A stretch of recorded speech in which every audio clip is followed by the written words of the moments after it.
don't complain. Stop yelling, all you chatters in the room. I know, it's time to be happy because it's time, but it's gonna get paid. Time to change. There's a lot of people that believe in the Bible. Then what is that? Is that just another one of these stories? Did they copy the Bible, or did the Bible copy them? No idea if this is what? That pisses people off when you say anything about we didn't go to the moon or flat Earth. We didn't go to the moon or flat Earth? Okay. Denial is the first stage of grief, is denial. True.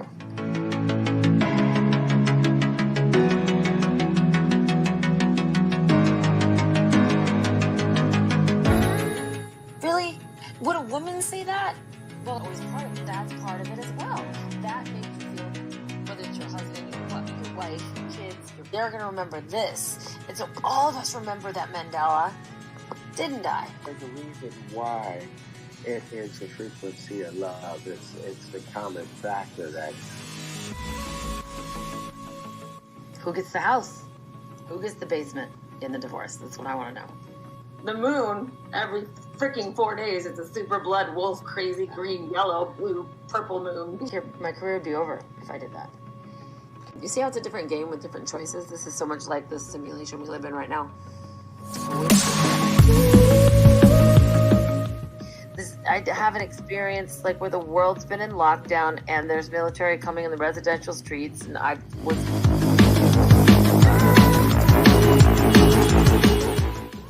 maybe a little angry, but I kind of like it. I really don't, because they want us to feel afraid because we're going to be shamed by the normal community of mainstream if you say anything. And I don't care. I don't care. Shame me. Do it. Do it. Republicans might slow this up, the government funding. Will you keep the House here this weekend, or do you plan to let them disperse after you pass this? Well, we anticipate that the Senate will pass the legislation. I don't think that they're anti-vaxxing thing. How do they explain to the public that they're shutting down government because they don't want people to get vaccinated? Why don't you go ask them? This is so silly. This is so silly that we have people who are anti-science, anti-vaccination, saying they're going to shut down government over that. And you're asking me, what's our message? Our message is that we have to respect governance and we have to respect science. And that's what we are doing. And we will pass this legislation. Out of your quiver, you're not ruling anything out. Good morning. Sunday morning. We have a responsibility. We take an oath to protect and defend the Constitution of the United States. Good morning. Sunday morning. We have a responsibility. We take. When do you think, like literally, when do you think that will not be funny? Is there going to be a time in my life where I look at that and I go, God, I remember when that was funny. It's not funny now. I don't think that's ever going to come out of my mouth. These are the things that concern me. Hi, everyone. Welcome to the Church of Vaccine. It's never not funny. Hashtag NNF. Hi, Face Crook. Hey, Zuckerberg and the Meta's in the house. What? I have a couple things I'm going to share with you guys tonight. I am in an office, as you can see, drinking wild tonic. As always, healthy gut is important. And by the way, if you're waiting for a sign, this is it. We're going to discuss a little bit about the church, God, where we put our faith, where we put our hope, changing Bible verses up to fit certain agendas. It's going to be a fun time. I will make sure that it's fun. I don't know how my sound is right now because the big microphone, it took like an hour to hook up. It's just too much. Like, I'm not getting paid for this. I do it for love. Do it for you. I do it so people can then talk about me. Who's a conspiracy? She's so crazy. She just goes on and talks about stuff. I don't understand it. What happened to her? You know what they can never say? They can never say she used to be normal. They can never say she used to be normal. So let's get right into this. Let's get right into the gosh. And I do want to share a tiny, tiny bit of Russell Brand is killing it lately. I'm telling you what, how he doesn't get removed from the YouTube and I get removed is a question I will forever have. But he's very brilliant in the way that I might get emotional, I might get frustrated, and he keeps his intellectual logic left brain side going in his very British way, using a big word every now and then. So I feel smart watching him. And he has something to share about Australia, but it's open-ended. It's open-ended.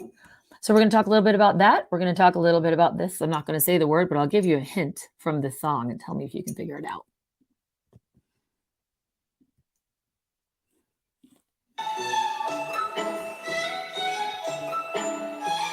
Oh, wait. I'll share it. There's nothing to look at, but I'll share it. Hold on. Hello, mother. Hello, father. Here I am at Camp Granada. Camp is very entertaining. And they say we'll have some fun if it stops raining. Do you understand what I'm going to talk about? With Joe Spivey.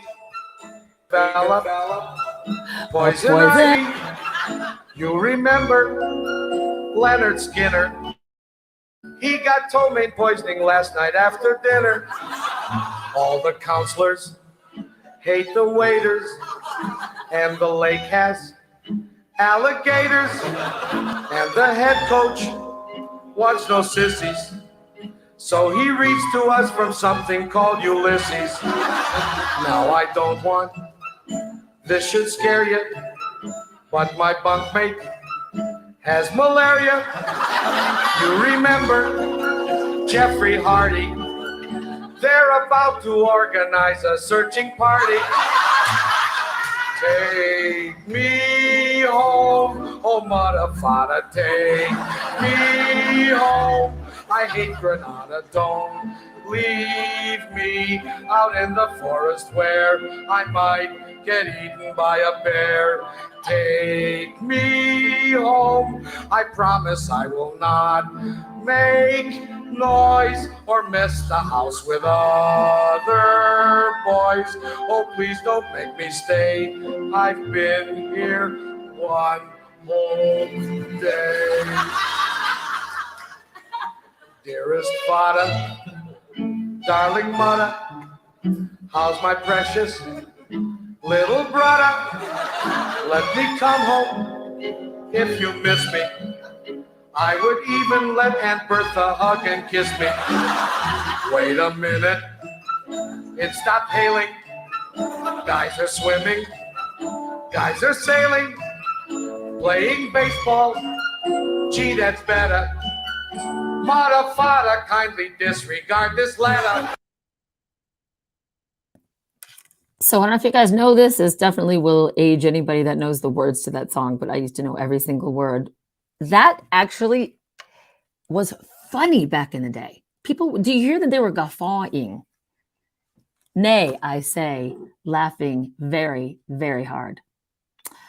Camp, I went to summer camp. My biggest scar was, and my parents will deny this, but they forgot me. They forgot to pick me up. So, I mean, if that's your biggest scar in life, and there's other ones, but.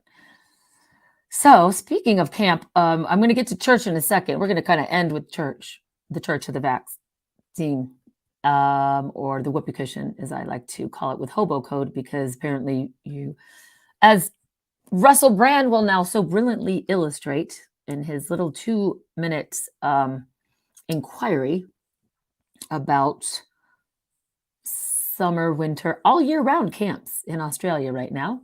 And he's just begging the world to ask. And this is all I say. Look, you're on Facebook. You're on the twat, which I'm not anymore. If you're on the Insta, you're on the LinkedIn, you're on the TikTok, whatever it is, whoever you are, you're on the computer, you're on your phone. You have a brain. It doesn't have to be left. It doesn't have to be right. just question things. This is all we're asking. I'm not going to preach to anybody anymore. I really do believe that it's important that we just love each other from wherever you're at. And having said that, he's far more eloquent, super hot, in my opinion, and doing a good work by getting out news that is, well, I think that's eloquent, interesting, and makes people open their mind a little bit. In fact, I would hope it would. But once again, I don't know anymore what people watch, what they don't, I don't want to say I've given up, but there's a reason it's called the Great Resignation, right? The Great Resignation. Nobody's working anymore. They've realized what they're doing with their life didn't have any meaning. But let's cut to a little bit of Russell talking about the Australian summer camps and winter camps and all year round. Here we go.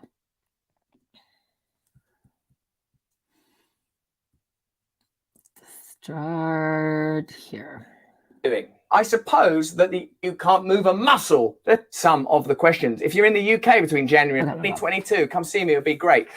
You won't be going nowhere if you're in Australia, though. You can't move a muscle. Let's have a look. Stavrula Pabst and Max Blumenthal in the grey zone, right? Though statewide lockdowns have eased in Australia, the country is constructing internment camps for those who test positive for COVID, along with their COVID-negative close contacts. Harley Hodgson, an Australian held for 14 days in one such camp despite repeatedly testing negative for COVID, said of her experience, "You feel like you're in prison. You feel like you've done something wrong.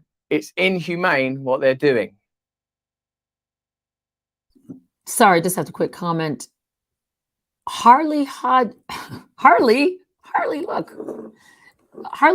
an Australian, held for 14 days in a camp despite testing negative. So now what they're doing is they're holding people in camps if you've even been around anybody that, according to your phone, has tested positive, even if you haven't. I have no opinion on this. I think everyone should get vaccinated. It's the best thing and it's for your health. Having said that, let's keep listening. I suppose that the argument is that the coronavirus is so lethal, so deadly, any measures necessary in order to protect human life must be taken. Some people would contest that brings to the forefront a lot of questions about liberty, the standard of life, potential hypocrisy in other areas. Are we always concerned about preserving and respecting human life? And what about the qualitative component of life? I don't know. These are questions for all of us to consider in a free democracy, particularly one in which I have no opinion, as you know. Bridget Delaney in The Guardian writes, "With the pandemic, more of us than ever have felt the bridle of government around our throats. We weren't allowed to leave the country, or if we had left, we weren't easily able to return. And there were limits on gatherings and the ability to protest." Wherever you stand on the evidently and admittedly divisive issue of the pandemic and its accompanying regulations, we must surely start to view this situation through the lens of human liberty, freedom, democracy, and consensus. Or if we are going to put aside those ideas, surely there should be some curtailment, some statute of limitation on how long revoked, who imposes them, do the people that impose them obey them, is the evidence sufficient to justify the efficacy of the methods? These are all questions that I would like to see openly discussed in evidence sufficient to justify the efficacy of the methods. Who imposes them? Do the people that impose them obey them? Is the evidence sufficient to justify the efficacy of the methods? These are all questions that I would like to see openly discussed in a democracy, not because I have a particular opinion or a particular outcome in mind, but because of my strong belief that true democracy can and must incorporate conversation and is utterly contingent on the consensus of the governed. There were some limits on gatherings and the ability to protest. That was another thing that causes concern, isn't it? If you can't protest against something, what does that suggest? For some, this tight feeling occurred because of border closures. For others, hotel quarantines. For people with young kids, it might have been when playgrounds closed in Melbourne. While for others, the discomfort came with increased policing, large fines, a curfew, limits on freedom of movement, or being stopped and questioned by police about where you lived and how long you'd been outside your house. I mean, just even as a list, can you set aside any particular political allegiance or cultural ideology that you might feel personally aligned to and just think, playgrounds closed, increased policing, large fines, curfew, limits on freedoms of movement, being stopped and questioned by police. Like, is there no situation where you would consider that a problem? People in non-white communities will be more familiar with this feeling of being over-policed. But for many in the suburbs, the experience of being policed and fined without direction was novel and unwelcome. It made them aware, some for the first time, of their civil liberties. They asked, are my liberties or rights being infringed by these emergency powers? It certainly feels so. And if it feels so, what can I do? And where and who do I appeal to?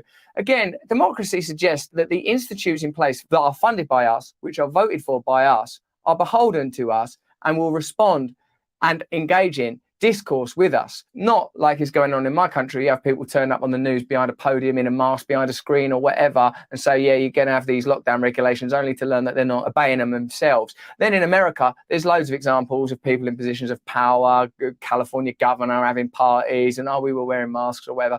It just feels like really you're not subject to the conditions that you are willing to impose on others. That, for me, is a very challenging and dangerous precedent. During the pandemic, civil liberties and human rights were invoked in such a wide range of situations. For other countries with a more libertarian view of human rights, Australia's heavy use of emergency powers and large number of restrictions was noted with disapproval. There were protests outside the Australian consulate in New York, and an article in The Atlantic asked, how long can a country maintain emergency restrictions on its citizens' lives while still calling itself a liberal democracy? Australia has been testing the limits.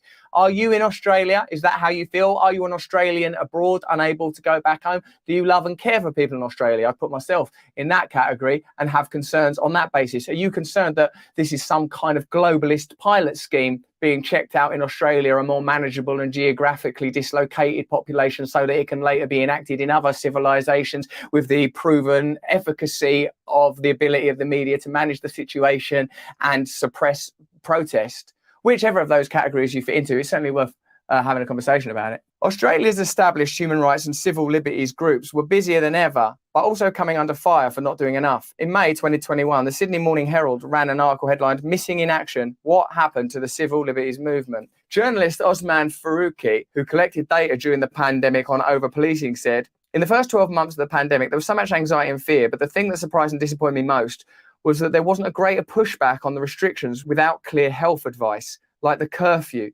Civil rights groups should have been as vocal as possible, but there was a deep reluctance to do that from the NGO sector and politicians, as they didn't want to be unsupportive of the public health narrative. As time has gone on, those groups and politicians have found their voice again. Well, that's something. I think at the beginning of the pandemic, all of us were frightened and concerned in a deeply personal and collective way for our more vulnerable relatives, for ourselves, whatever category you fit into. So little was known. But it does seem to me that a conversation and policy and government are things that evolve, and they evolve like human beings in response to their environment, their conditions, to knowledge and information. That when regulations are set and inflexible, that is a problem and only advantages one group, the already empowered, and those that operate above the limitations that they impose. Civil liberties groups said they have been very busy, even if they were rarely successful, in litigating for a rollback of extraordinary government powers. It was shouting into the void, says Pauline Wright, president of the New South Wales Council for Civil Liberties. More policing and more rules have meant that more people are querying their rights, as Hugh de Kretser, exec director of the Human Rights Law Centre, says. Before this pandemic, for many people living safe, comfortable lives, rights violations were things that happened to other people in other places. The pandemic changed that. People who never had to worry much about police were suddenly being stopped and fined for driving to an exercise location. A pregnant woman was arrested and handcuffed in front of her family over a Facebook post.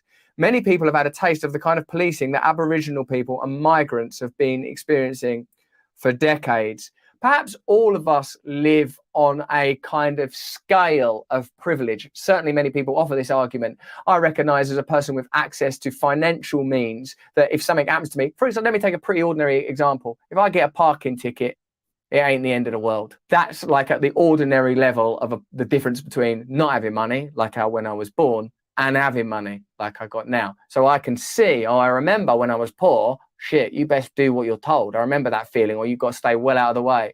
Now, something like the pandemic, the reach is so severe, so intrusive, so dominant, that we really have to start to query the impact of regulation on our lives, because less and less of us are in a position to be able to bypass it financially. That don't mean it weren't wrong when it was just poor people or people from groups that are historically persecuted were being persecuted already. Of course that's wrong, of course it is. But now what's being revealed is, oh, there's no limit to how far that can go. They'll just continue to do that as long as it meets the demands that the interests of the powerful require. The Human Rights Law Centre is now running a campaign for a Charter of Rights in Australia. Australia is the only Western democracy without a national charter. Australia has an incomplete patchwork of laws that protect our rights. Oh, Australian. Right, okay. We got here our cherished, incomplete patchwork of rights. What does it say there about locking people in their homes? Don't know. There's just a little bit of checkered stuff and paisley over that. We hope that out of this pandemic, there's far greater awareness of the need to fix this by having an Australian Charter of Rights that puts values like equality, freedom, respect, and dignity at the heart of government action, says De Cresta. Well, if you're going to have human rights, if you're going to honour humanity, if you're going to see us as somehow discrete from nature, though I, of course, believe we're part of it, but we obviously have separate requirements and civilizations and architecture and art and science and all these things, then the reason is because there are inherent or certainly essential human qualities. And if those things exist, if indeed we have souls, even if you regard that from a materialist and secular perspective, a kind of worth, then we have to be treated a certain way. And you can't just discard it when it's convenient. Surveys have shown a big uptick in support for an Australian Charter of Rights over the pandemic. This is likely coming from people who haven't had to worry about their rights before and who are suddenly asking how their rights are protected and realising the gaps that exist. The pandemic has forced people to think about human rights. Part of a national charter would be the opportunity to articulate exactly what we mean by human rights. A national bill of human rights is needed for a number of strong reasons, but an initial one is to make any national conversation around rights coherent. We need to work out what human rights look like before we fight for them. While the pointy bit of this aspect of the pandemic might be over, precedents have now been set in how much we will tolerate when it comes to government intervention. A charter at least will help in defining some boundaries. That's certainly what's required. Most of us have an intuitive sense of human rights, personal freedom, collective freedom, right to worship, right to do what we need to do without hurting other people. All these kind of things seem to come quite innately or naturally to us, even though, of course, there is some culturation and some inflection based on where you grew up, who you're from, where you're educated. There's no denying that. There would be no way of knowing that, would there? Let's face it, due to the phenomenon of subjectivity. But one thing we all know is that we seem to have some sense of justice. We seem to have some sense of what's right and what's wrong. And it's difficult not to feel that sense stirred when you're watching what's happening in Australia right now. So those of you in Australia, Australians everywhere around the world, we love you, we support you. Please let us know what we can do for you. That's my perspective. What's yours? Hit me up in the comments below. Give us a thumbs up. Give us a like. Pass this around. Share it with your friends. Let's get this conversation rocking along. How does this make you feel? Do you think this is being used as some sort of globalist pilot? How do you approach ideas like this yourself? If you enjoyed this video, have a look at this one. We go a little deeper in that one. And if you want to learn more about meditation, I do 3 videos a week on spirituality on the Awakening Side channel. Please sign up to my mailing list so I can stay in communication with you from January to May next year. I'm all over the UK. Get your tickets now. Come see me live. Stay free.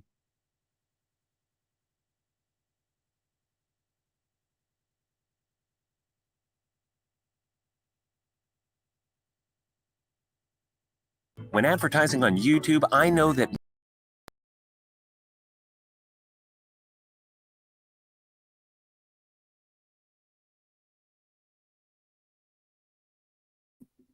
Sorry, I keep forgetting about the mic. I wanted to stop halfway through. He talks very fast. I understand that. I understand him. He's kind of like channeling truth and what he's doing, which I think is what we all should do. And by the way, I believe I'm live on brand new tube, by the way. So when I stop this stream here, well, I've been experimenting with this, by the way, because it's all technology. When I stop this stream on Facebook and YouTube, I will not stop it on brand new tube. So you can then just transition over there. It's not going to be, it's going to be from 10:18. It will go till 11:15 my time because I'm trying not to go more than an hour on the brand new tube. And I've learned, as Russell Brand was saying, this is what it comes down to. See, I want to compare it to this. Let's pretend you're dating somebody. And let's pretend that that person is cheating on you. How do you know he's cheating on you or she's cheating on you? because someone showed you pictures of him, like on the phone, of him at a bar the night before. So just go with me here. Forget political views. What I've been trying to do by doing these live streams is for all of us to get away from politics. Now, I made fun of Trump all the time. Look at some of my Facebook posts. I would say, when Facebook reminds you of your post years ago, so many of them were making fun of Trump. I can't stand the guy. All right. I've lost friends because when I started to actually question things, they instantly called me a Trumper. I'm like, well, you can't say that. I don't like him. Or if I did, it wouldn't matter, but I don't. And so what are you going to do? You can't put me in that category. I think Biden doesn't remember his last name. And let's freaking be honest. We have to all come to Jesus moment, because it's church. It's Sunday. It's Sunday. All right. So let's all be honest. I've just lost like 10 viewers, because the moment you say anything bad about Trump, boom, they're out. The moment you say anything bad about Biden, bam, they're out. Wake up, guys. It's not between one side or the other. This is common sense. And my analogy is this. So let's pretend you're dating someone.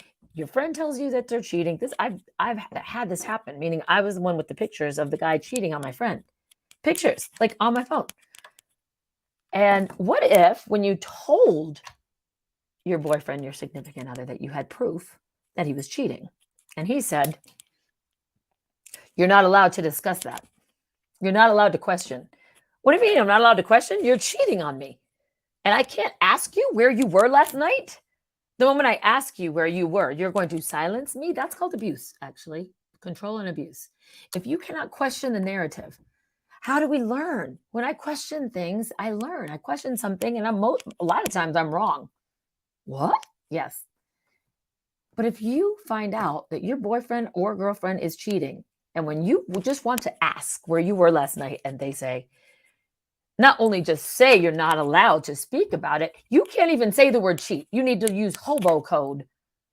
You need to use the word whoopee cushion instead of the vaccine, because if you use the word vaccine, you'll get taken down from any platform, meaning you will be silenced.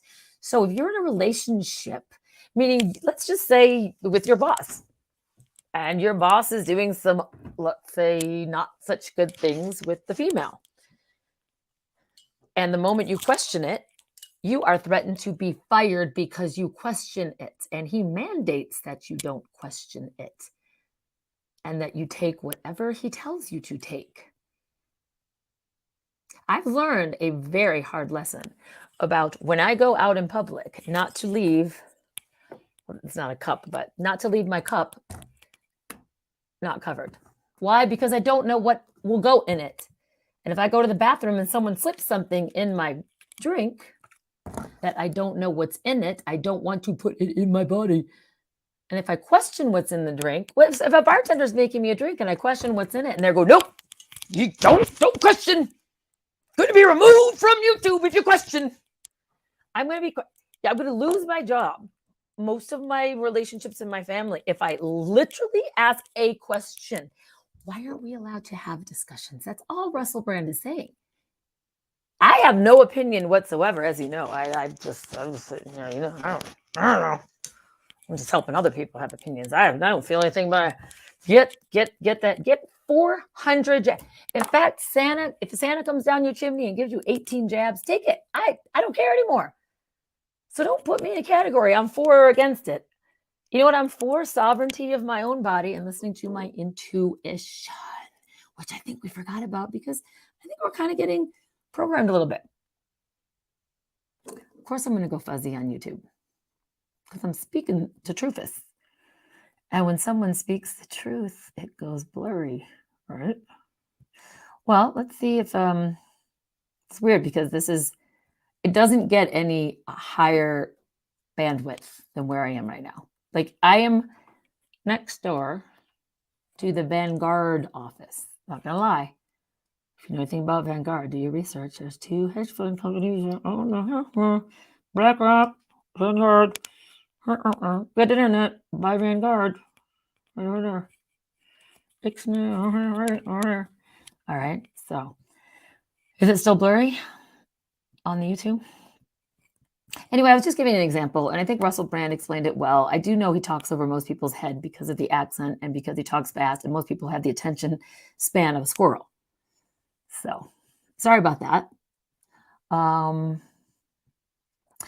I have a really good friend that's in Australia right now. I'm not going to out her name. I'm just going to read a couple of her messages I got today. This is what she says. She is a 23-year-old dancer, and she lived with me in LA for about 4 months. We became very, very close. We're still really great friends. She says, Rachel, I don't know what to do. My body tells me not to take this. Everyone I know has it. I almost don't see the point in fighting it anymore.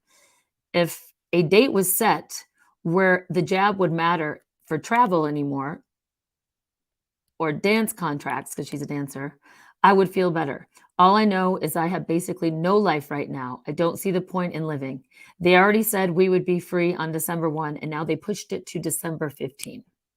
Who knows how things will look going into next year? It doesn't matter because the ones who seem to get the jab still don't have their freedom because they keep pushing things back. And now with these camps, I don't even know what to say. It's like the world is not listening. The world is not seeing what's happening in Australia. What's the matter with us? Seriously. I'm young in general, but not that young for a dancer. So I really don't know how much longer I can wait this out. I've had a horrible couple of weeks. It's been such a rough time. And then I respond with her and we chat, and then I called her, and I'd like to chat. I can't believe all your predictions have come true. I will try in the next 2 hours. It's just been such a rough time. I feel like nobody is listening. Okay? Okay. Okay. Okay. Okay. That's my friend who lives in Australia. I can bring her on and we can talk. But the problem is we won't be able to talk on this platform. And if that doesn't make you guys go, that's weird, all you Facebookers who think this is normal. You see, the thing about the universe is there's karma, like hardcore karma. Like what we've done to the Native Americans and now what's being done again to the Aborigines, that they're being rushed off to facilities. And the world turns a blind eye. And do you know what happens if you turn a blind eye and you don't at least speak up for the ones that are having this happen? Do you think that in the next life, do you like when this is all over? Okay, this is all over. And we move on to the whatever next reality, whatever religion you believe in, and we all move on to that next place. Do you think for 1 second you're not going to be questioned in some way, shape, or form? You were a part of this world.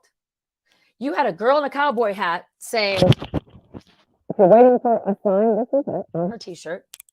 She's trying to relate the truth in a funny way by looking like a cartoon, because we are living in a cartoon world. You looked away. You said that can't be happening, or I don't want to think about it, or my life is too busy, or I have too many things to think about. I don't have the answer of what to do, guys. I don't have the answers, but I just know that we need to speak out as much as we can right now about what's happening, and then take a direction. What I'm doing is I'm talking to them, and I'm trying to inspire not to give up, and trying to say, hey, if your intuition tells you to take it, take it. If your intuition tells you not to, if your body says no, listen to your body. We've lost that capability because we have everything and everyone telling us what to do, who to be, what job to get, what to wear, what looks good, what to believe, what to buy, people, what's trending, what to watch. It's time for us to just get quiet and listen to our intuition and go with that. And then the ones that are hurting, the ones that are, like when I tell people about camps, I'm like, is that okay? Forget about your left or right, Trump or Biden, forget about that. Do you think it's normal to go to camp when you don't even have it? Just answer it. It's a yes. It's actually a yes or no question. It's a yes or no question. Yes or no. Is that okay? And that's when anybody I ask goes, they like combust. Pizza, eat, food, consume. I don't get it. Do you understand how weird it is for the people who actually get, like let me completely be honest and tell you why I never became a vet. Because I love animals, but I can't see them in a cage. I can't bear to think of operating on an animal. I can't step on an ant. I really care about humanity, and I don't call me crazy. I like animals. I like humans, most of them, all animals.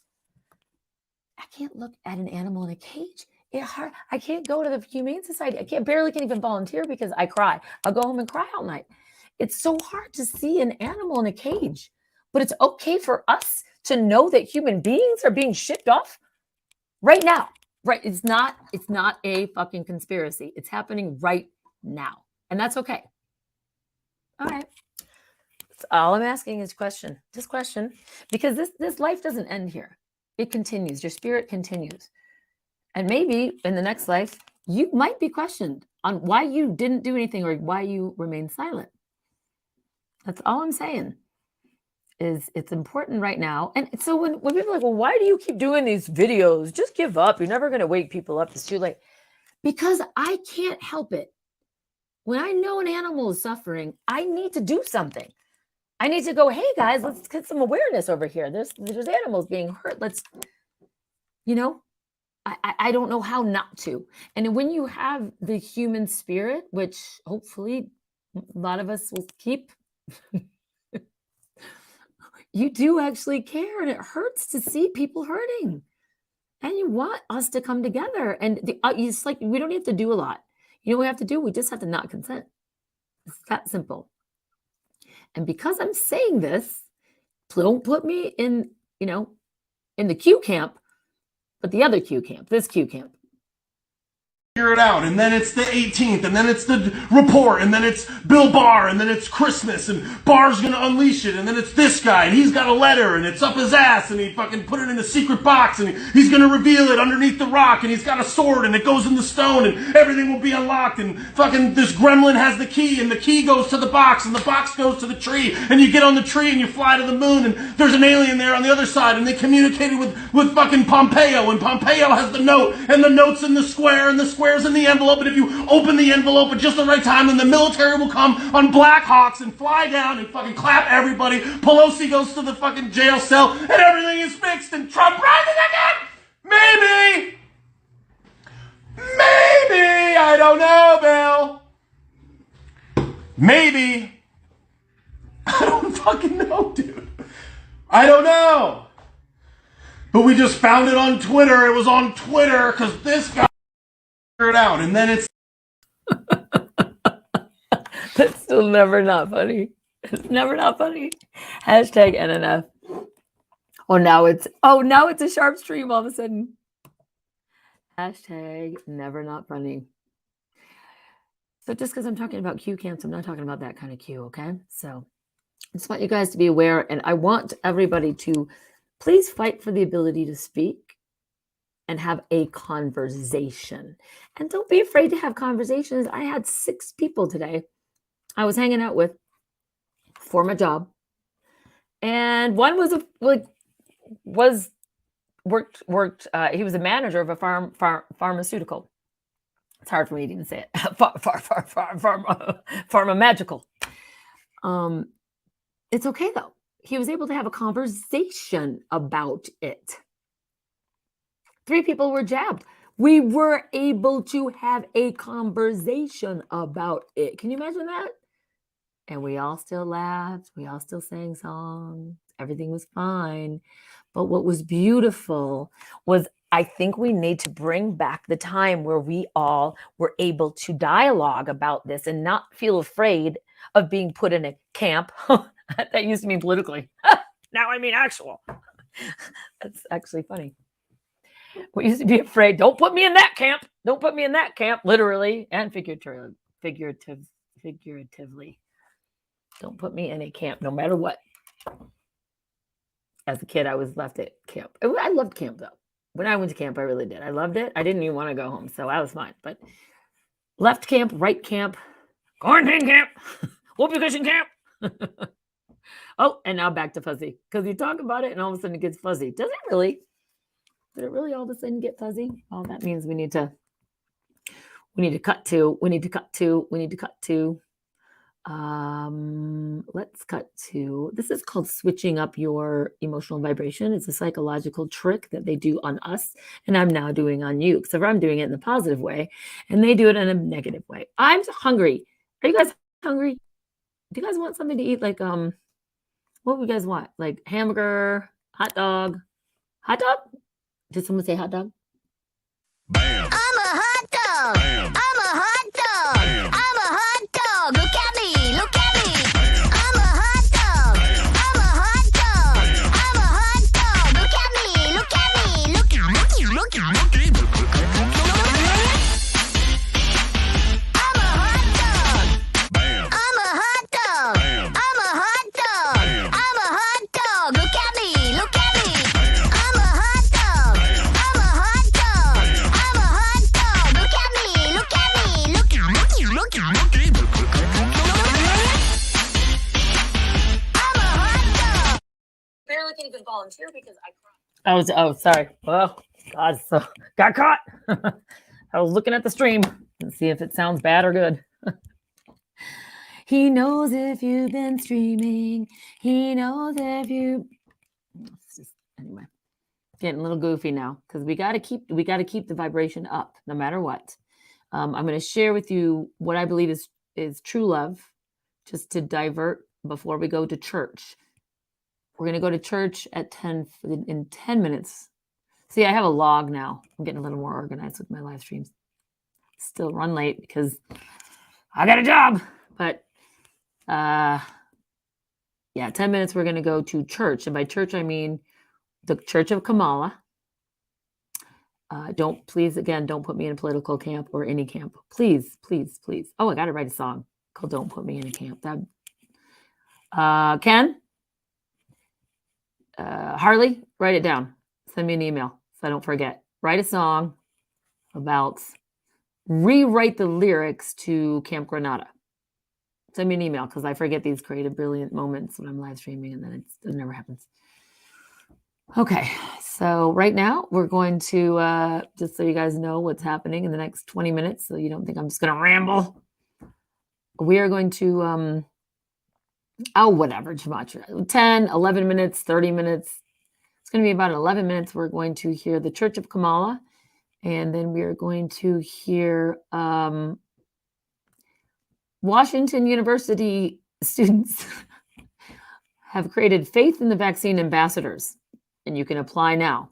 So I'm going to apply online for that because I could use a side job.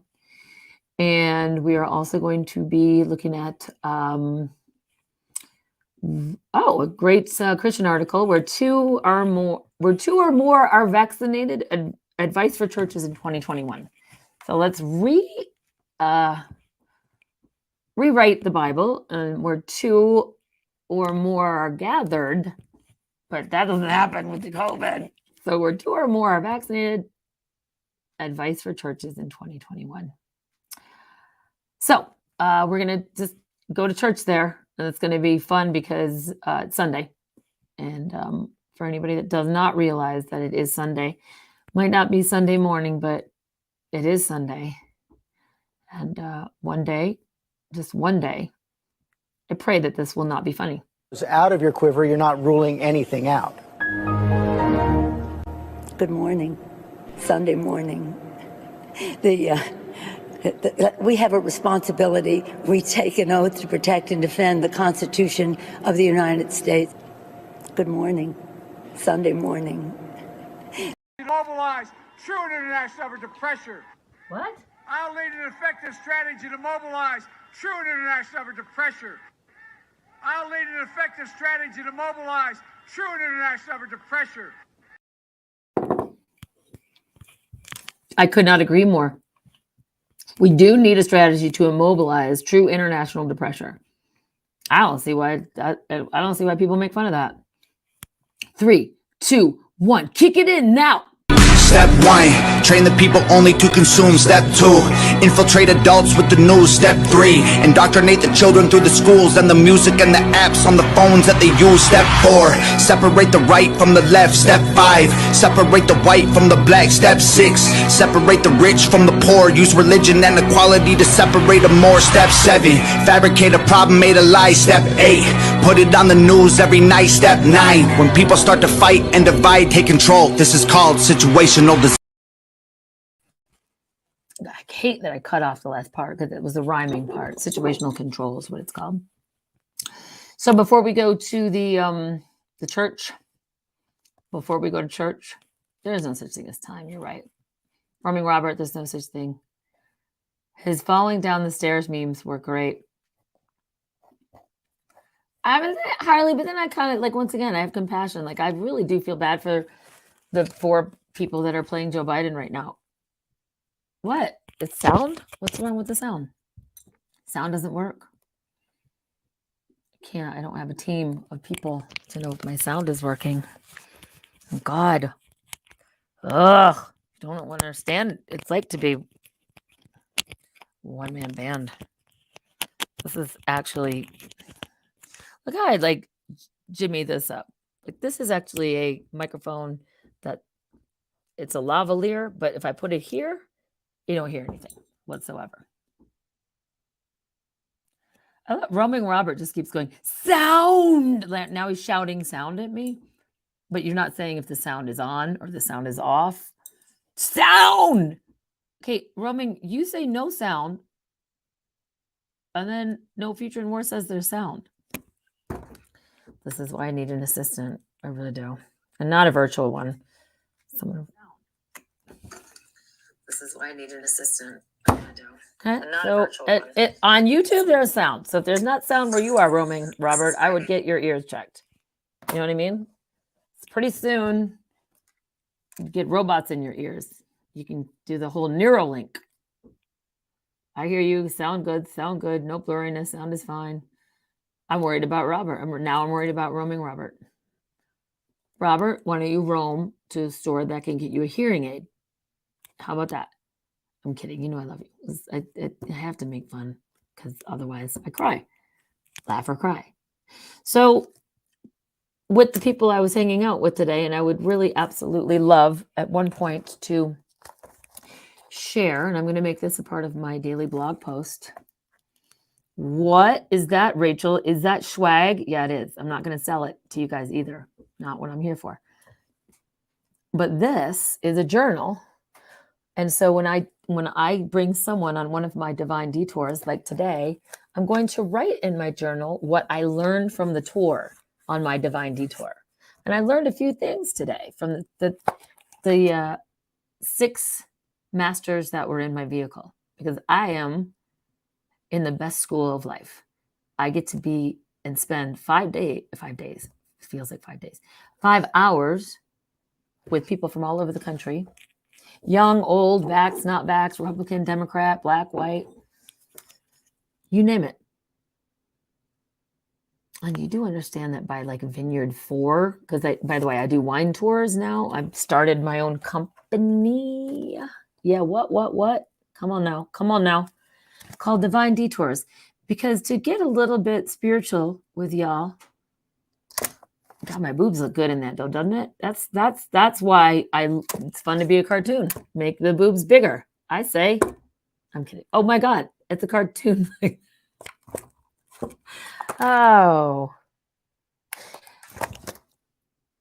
we're all on a divine detour. Not just when COVID happened, but when anything happens that is out of your control and you realize that, oh my gosh, I thought I was going to do this. And then God says, remember that quote, God laughs when you have plans. You're not in the driver's seat. You think you are, but you're not. And me taking these people out every day is the best spiritual practice I can do. It's like the best book I can ever read. So all of a sudden, for 1 minute, I get caught up in my mind or my head and I get upset and I'm like, I'm never going to see my family again. I'm never going to go home. And I'm just like, home, take me home. And then all of a sudden I go to work at one of the vineyards we end at. They have a little campfire and this happens. and this happens. Well, it's a beautiful moment I wanted to share with you guys. So here it goes. Homeward bound. I'm a little loud, sorry. Home, where my thoughts escaping home, where my music's playing home, where my love lies waiting silently for me. That me part I have a hard time with. That last one. Tonight I'll sing my songs again and I'll play the game and pretend.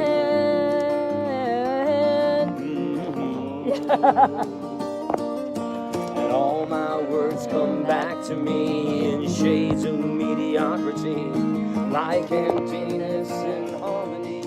I need someone to comfort me. Everybody! Homeward bound, I wish I was homeward bound.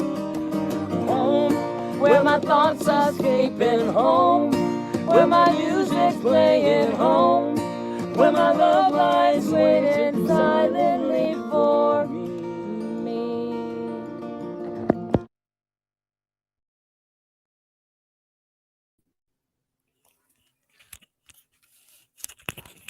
My microphone's slowly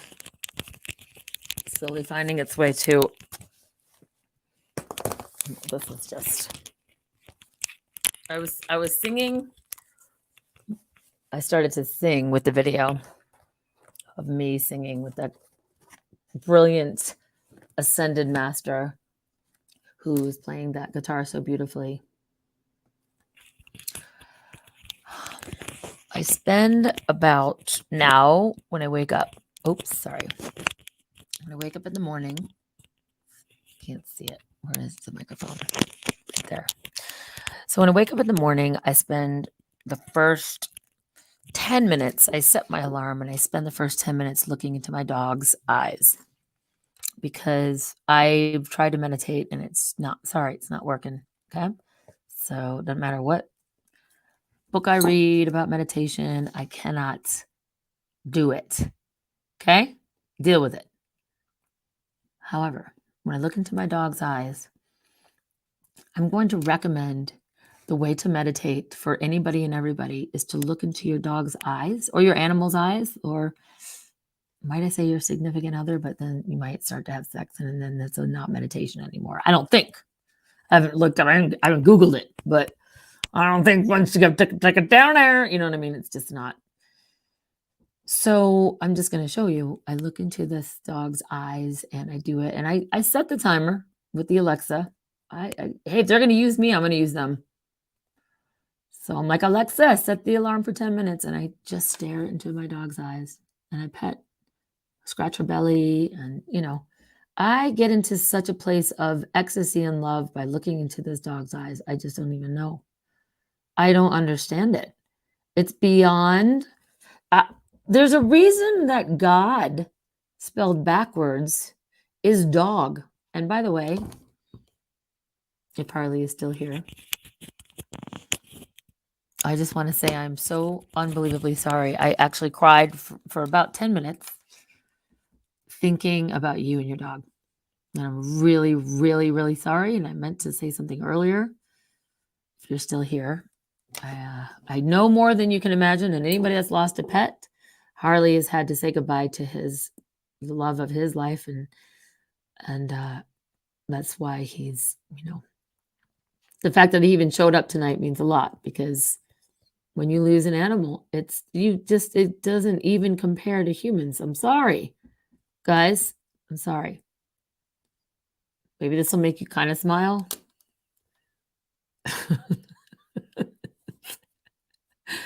I like to call this my dog delivers. Okay. Anyway, thought make you laugh. Yep. So Harley, I'm really sorry about that.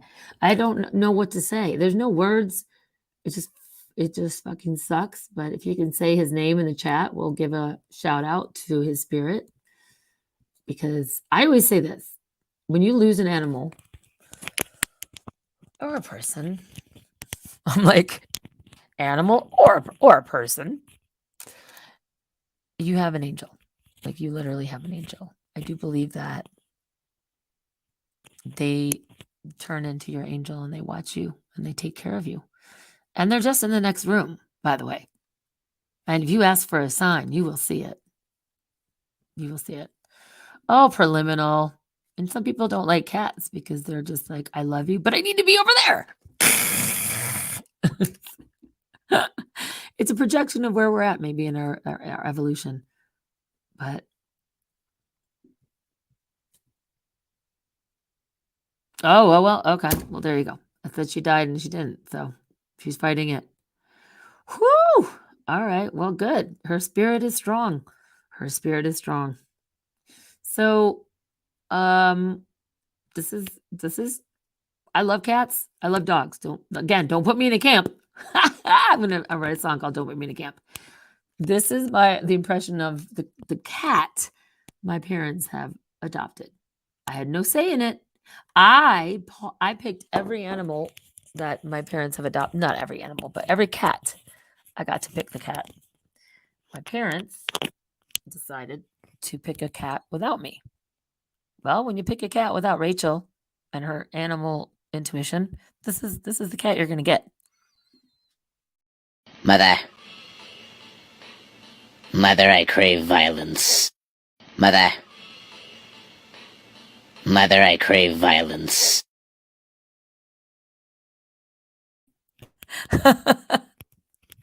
I thought about that as I was driving today and someone cut in front of me. I was like, Mother, I crave violence. Sorry, this is the funny break, and then we're going to go to church and get back into the thing.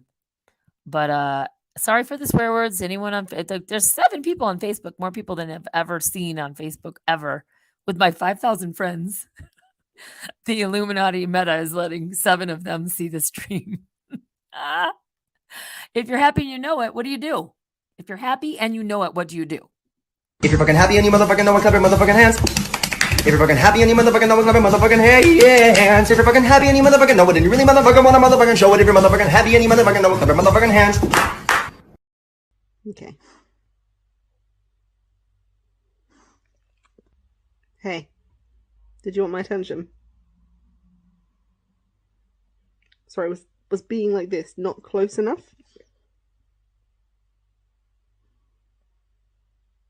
Okay. My only regret is that I didn't tell enough people to fuck. I'm fast as fuck, boy. Still fast as fuck, boy. Come get some. I'm fast as fuck, boy. Still fast as fuck, boy. Excuse me, sir. Excuse me. Do you have time to talk about our Lord and Savior Jesus Christ? Hey, don't run from the Lord. Where are you going? I'm going to say what wins it for me, like literally what wins the whole show. When I'm feeling sad, when I'm down, when I get down a lot, especially in this reality, when I get down, I watch the pig running. And all of a sudden I feel better. Excuse me, sir. Excuse me. Do you have time to talk about our Lord and Savior Jesus Christ? Hey, don't run from the Lord. Where are you going?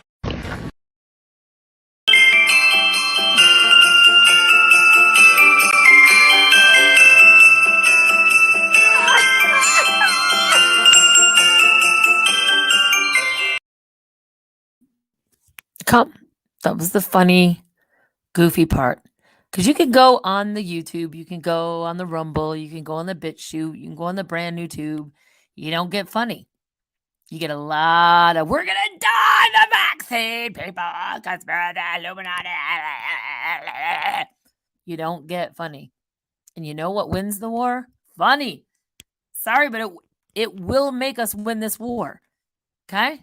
So next time you're in the car and you're pissed off at someone next to you, you are pissed off at that person next to you.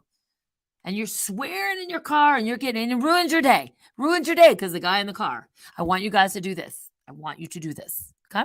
Do this. Please. I beg of you. I beg of you. Yes, I cry. Yes, I cry. Return of the man. Return of the man. Come on. Return of the man. Oh my God. You know that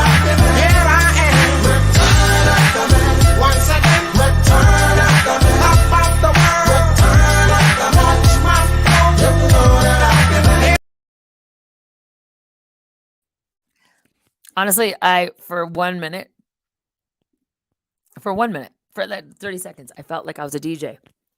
I was like, turn up the room. I love that woman. Oh, she speaks to my heart. I'm going to share more of her stuff because she's just, we need more humor in this world, guys. We need it. It's a cartoon world. That's a cartoon right now. And I'm, look at this. Look at this. We're going to see this. Yeah, I'm going to turn around. Wait for it. What? I can't see. Yep.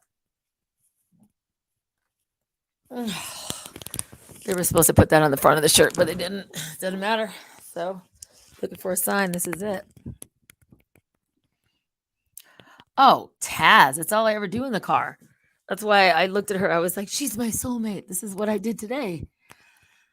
They did kill comedy. They freaking killed comedy. You can't make fun of anything anymore. You literally can't make fun of anything because you're canceled. And you can't. You want one? All right. You're looking for a sign. This is it. And then you got the Divine Detours on the back. Thank you. I wasn't trying to sell any swag here, but for 3 easy payments of $29.99, you can get a Divine Detour journal. Hey, I did infomercials for other people. I should start doing this shit for myself, right? And by myself, I mean 20% goes to wildlife. Kids saving the rainforest. That's not a lie. Okay, this is right before we go to church. This was in my head all day. All day this was in my head. And what you see will be. Dream a dream. And what you see will be.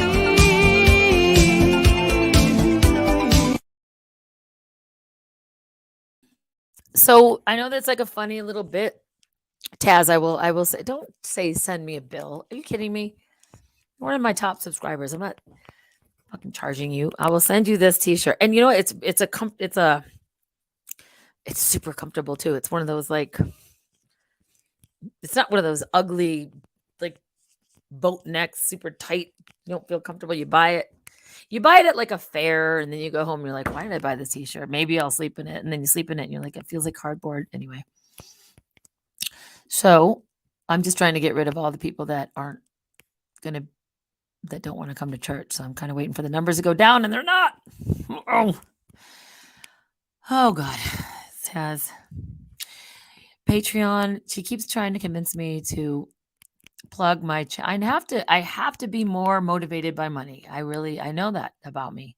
I have to fuck humanity, love money, but I can't. And I know that's an extreme. Doesn't have to be one or the other. That is my Patreon. Support Rachel. She's so sweet. Look at that. You're like extra. Hartley, do you really want to walk around with if you're waiting for a sign, this is it, and then this? I don't know if you can see it. Anyway, the back of the t-shirt kind of looks like that. It's still not crazy about the whole. Anyway, it doesn't matter. Let's keep going. I was a Patreon once. I know everybody left me. Talk about abandonment issues. Like mass exodus. It felt like I was Moses. Here we go. Okay, so let's go to one more because somebody said in the chat room, and I do read the comments. Somebody said the happy dog does it for me. So we'll quick do happy dog and then we'll go to church. Yep. So, this was also in my head all day. I took a nap. It was a very good nap. I had a lot of things to do today, but you know what I did instead? I took a nap. It was a very good nap. I had a lot of things to do today, but you know what I did instead? I took a nap. It was a very good nap. Broccoli, apples, pears, bananas, carrots, chicken. Broccoli, apples, pears, bananas, carrots, chicken. So when I see that, I think of Trust me, I'm looking through these animals do things on the Instagram. It's the only reason I'm still on Instagram, and I'm looking through it, and I'm like, oh my god. I find myself laughing out loud, and now I'm that crazy girl, like looking at my phone, laughing out loud. I never enjoyed my I never enjoyed my brothers and my dad shouting at the TV and making comments like the TV was real. And then I find myself watching animals doing things, and I'm like, I'm like guffawing, and no one's there. I'm laughing out loud at a phone. It's not healthy. Here comes my boyfriend Marino. For Harley, Now you can tell by the way I use my walk, I'm a woman's man, no time to talk. Music's loud and women warm and been kicked around since I was born. Well, it's alright, it's okay. You can look the other way. We can try, understand. New York Times is that down man. Whether you're a brother or whether you're paid when you're staying alive, staying alive. People see rocking and everybody shaking up and staying alive, staying alive. Staying alive.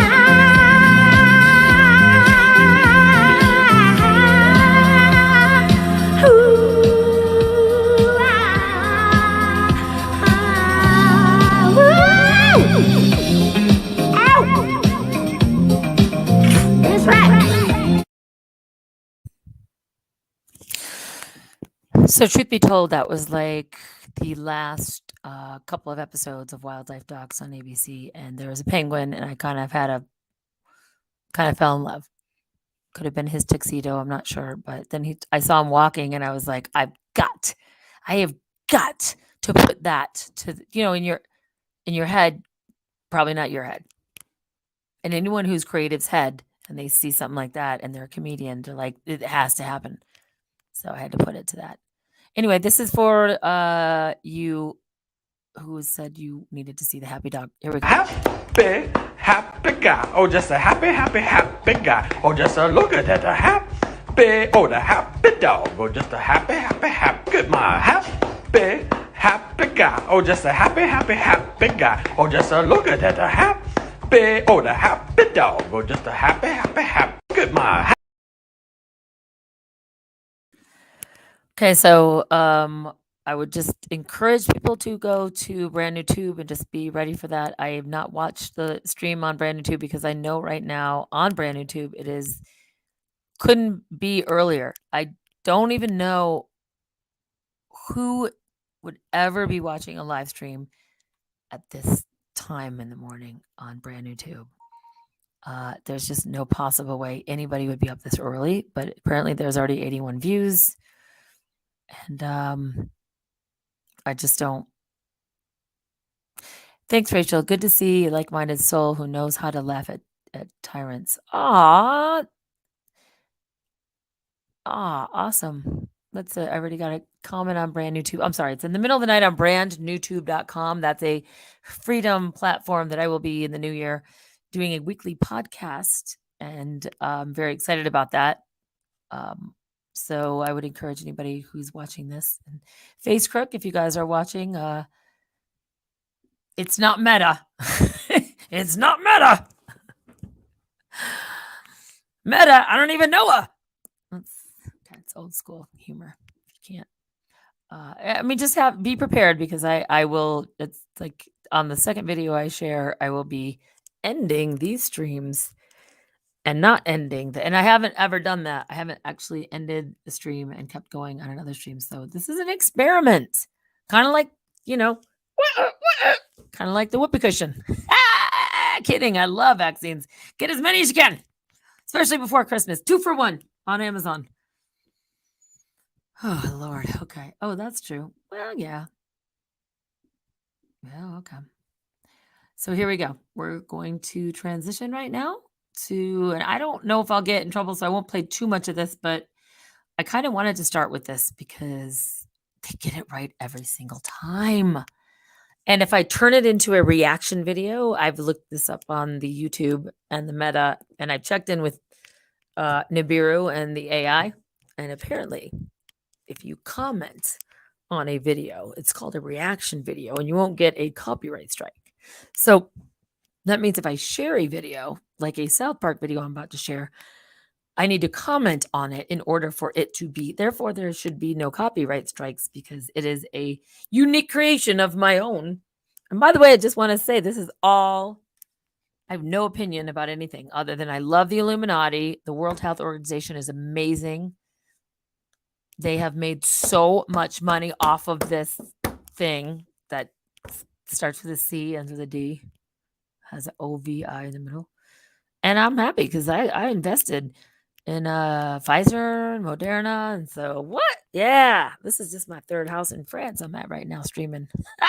Took a private jet here. Love it. Love the vaccine. Everyone take it. Take as many as you can. Just experiment the shit out of your body. Do it. Do it. Because I'm experimenting right now tonight. Right now. I've never done this before. I've never streamed on 3 platforms and then stopped 2 of them. So yay, Bill Gates. Yay, World Health Organization. Yay, billionaires. Yay, AI. I love you all so much. Yay, quarantine camps. Woo! Save me a bunk. Just have surround sound, a big screen TV, and access to live stream. I don't know. Making shit up now because I'm trying to. This is called a stall tactic. When I was a Universal Studios tour guide, we had to memorize stall tactics in case your tram got stuck right before the King Kong exhibition, and you had to talk about June Cleaver and why she wore pearls around her neck. Well, she wore pearls around her neck because she's vain and she thought she had a fat neck. So she started this whole trend of pearls around her neck because June Cleaver, as an actress, the woman, don't know her name, can't remember it, don't have enough brain cells, but she wore pearls around her neck because she thought her neck was fat. That's why. Okay? So there you go. Stream is sharp and clear on brand new too. Well, of course, because that's a freedom platform. Leave it up to the other platforms to make me blurry. All right, here we go. We are going to cut to the faith in the vaccine. We're going to cut to the church of the vaccine. But before that, where 2 or 3 are vaccinated, I'm going to share in the transition process because I'm just uploading it, and this is called the stall tactic. But I'm going to share someone messaged me and said that they were super depressed, and the only thing that made them happy was watching the intro to my last live stream. So this is for you, whoever you are. I'm not going to say your name because then they're going to be like, oh, you're depressed. And then they're going to be all, it's an awkward thing. It's like a small town, right? You don't want to. But this made him happy. And so if this clip makes you feel better, I'm about making people feel better. Even if it makes me look a little weird. I will sacrifice me to make me look weird if it makes you feel better. You see how that works? And be humble, sit down. My message to everyone. My left stroke just went viral. Right stroke put a baby in a spiral. Soprano C, we like to keep it on the high note. It's levels to it, you and I know. Be humble. Sit down. Be humble. Sit down. Be humble. Sit down. Oh my God, that went by way too fast. That went by way too fast. Well, it's good though, right? Okay. I forgot to show you the true love. I believe in true love. And this is a couple that was on my tour last week who are celebrating an anniversary. And I wanted to do something special for them. So this is to them and to anybody that's experienced true love. And I have. I think I have to really remember back in. Anyway, here it goes. 'Cause we can see eye to eye. There ain't no good guys. There ain't no bad guys. There's only you and me, and we just disagree. Oh, I hope you don't mind. I hope you don't mind. Where'd you put down that word?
time I watch that, I still get chills every time I watch it. I still get chills. So I have to share one more thing because because I lost the Church of Vaccine link. So everybody who's watching this on Facebook, there's now 8 people. I've never been on this level of 8 human beings, or are they watching me on Facebook?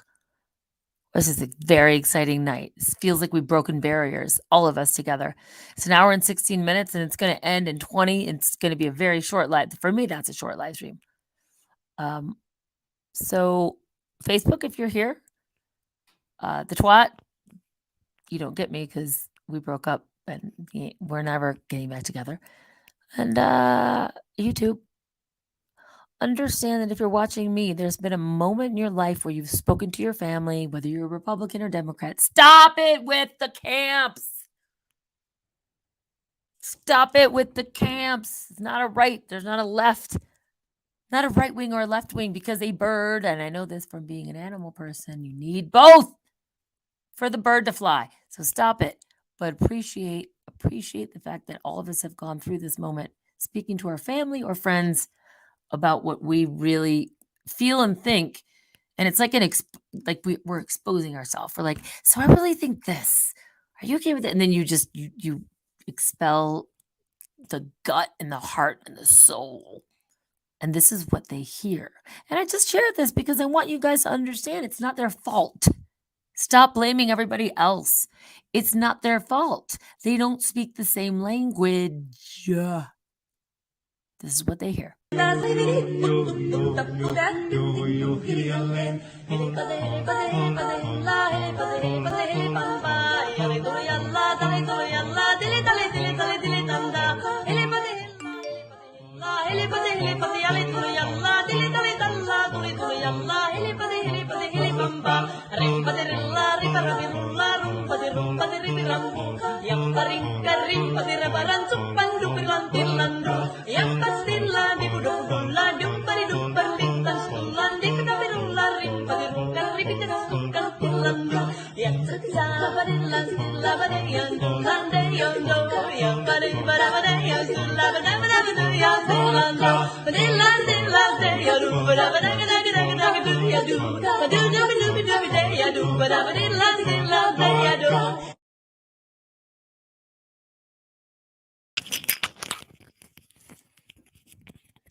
I think we can agree that that will never not be funny.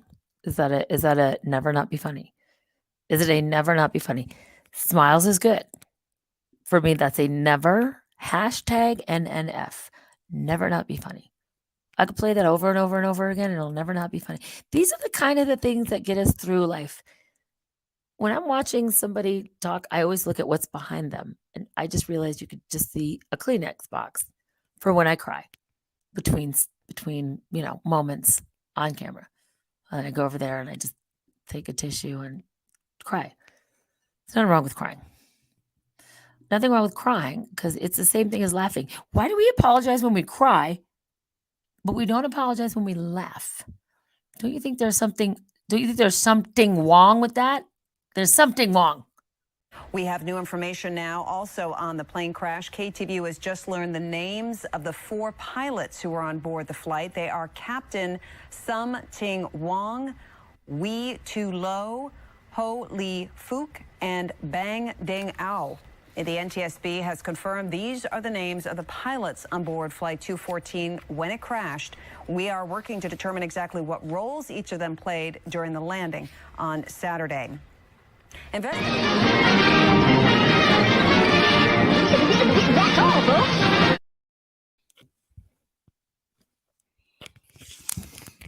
Never not funny.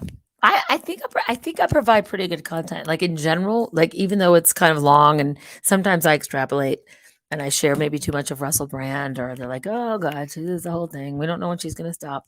I think ultimately I make up for it with and I kind of have always was annoyed by people using other like a clown. I'm going to cut to a funny thing because I'm not funny. So I'll cut to a funny bit. But the bits I cut to, I research. I do not take them for granted. I do not just show you a bit if I don't think it will eventually have a never not funny or a never not inspirational. I just don't upload it. And it's taken me hours and hours to go through things that I have to think to myself, will that be in the category of never not funny or never not inspirational? And I do believe right now, take this home, listen, write it down with a pencil if you have it, put it in a journal. If you want one, $29.99, 3 easy payments. Divine Detour. Write it down in your journal right now. The people in your life, they should be 2 categories. Never not funny or never not inspirational. Okay? That's the way it should be. Always. So, I'm exhausted from myself. Let's go. Let's cut to, I found it, by the way. I found the Church of Vaccine. So you guys ready for the Church of Vaccine and to listen to Kamala? You got to just go with me here. It's okay, because everything she says, it's inspired. She's in a church when she says it. She has an introduction by a beautiful Black woman who is speaking like a great speaker. She stepped into a really beautiful moment and brought the agenda to the church. So here we go.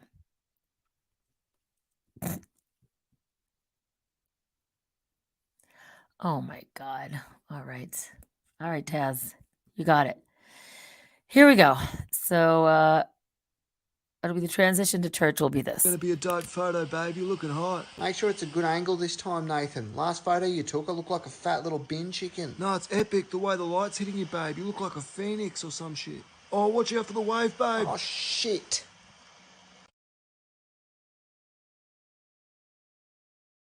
What's so fascinating is I was ready to share it with you, and it literally disappeared. This is so incredible. How, you know what? We're never going to beat the AI. Understand, we're never going to beat the AI. Because it did it. Doesn't matter. You guys don't know on your end what just happened. So let me just, let me see what South Park is saying about the new variant as a reaction video. Here we go. Oh, this makes me so happy.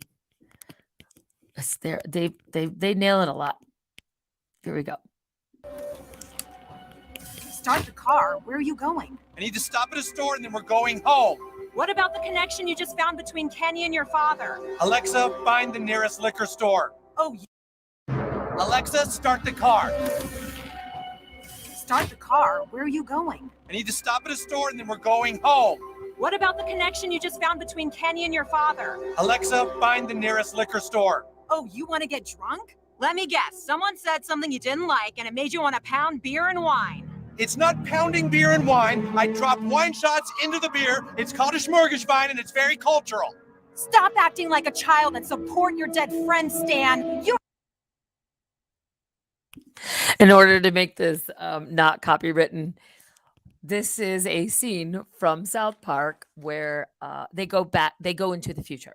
So they're in the future. Cartman's an old guy, Jewish guy, and you're going to see him speak in a second. And he's able to basically, through Alexa, like delete her. Which, let's have fun with this. But I wanted to give you a little bit of, and it's only a 3-minute clip. So this is a reaction video. Therefore, I should not get a copyright strike because it's me reacting to it. Okay, here we go. You don't even have any. Alexa, stop!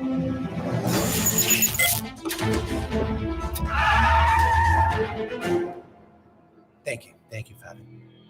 Hello, everyone. My name is Rabbi Cartman, and I was Kenny McCormick's very, very best friend. Kenny was not a Jew, but he had so many amazing Jewish qualities that I see in my loving wife and my amazing kids that are right over there by the cow. And as we all return now to our homes and our lives, I think that a lot like Abraham, let's not forget. Excuse me, everyone. Hello? Everyone, can I have your attention, please?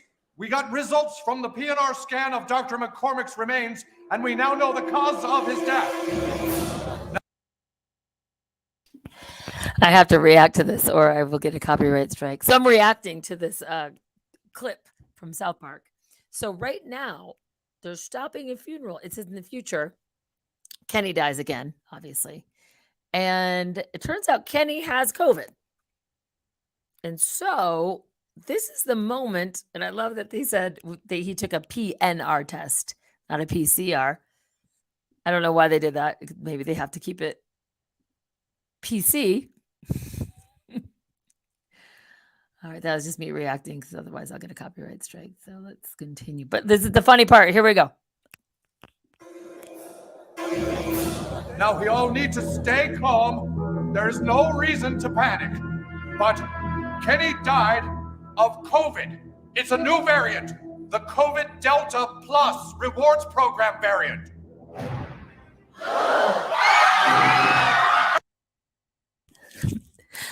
All right, just for a second, guys, before we go to church.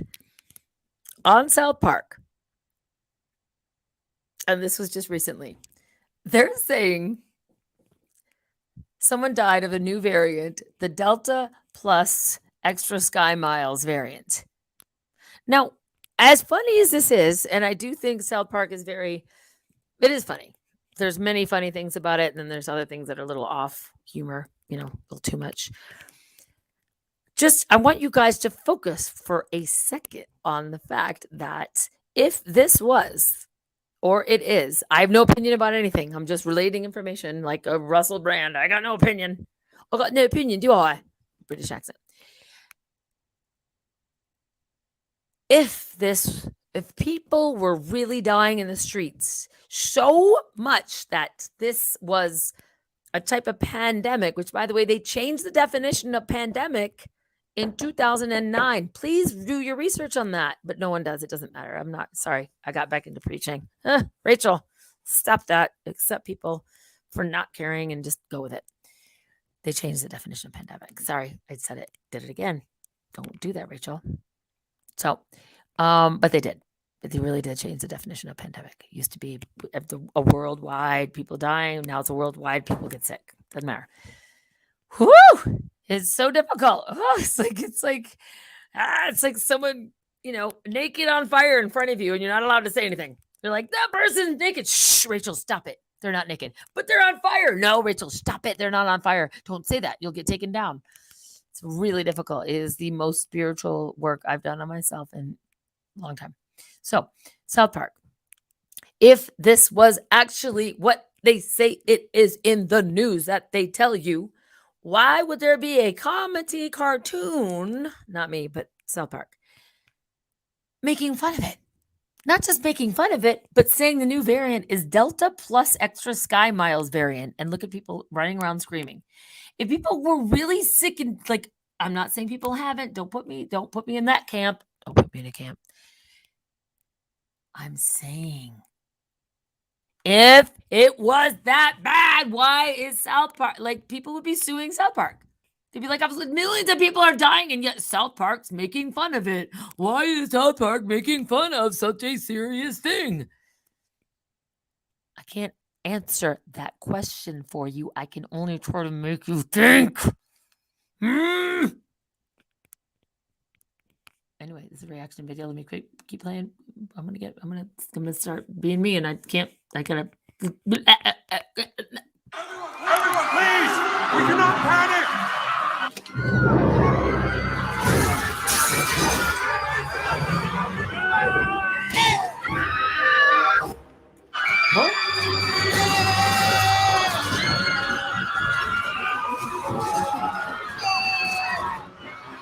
That's it! We're all out of tin diapers! Oh God, you're all out of tin diapers!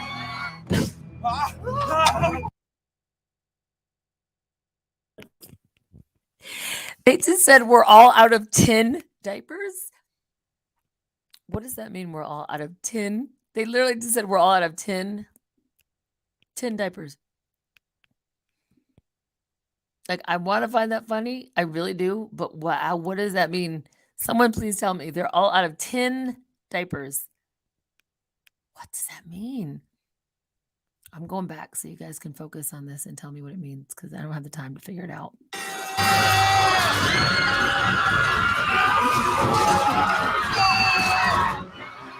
That's it. We're all out of chin diapers. Oh God, we're all out of chin diapers.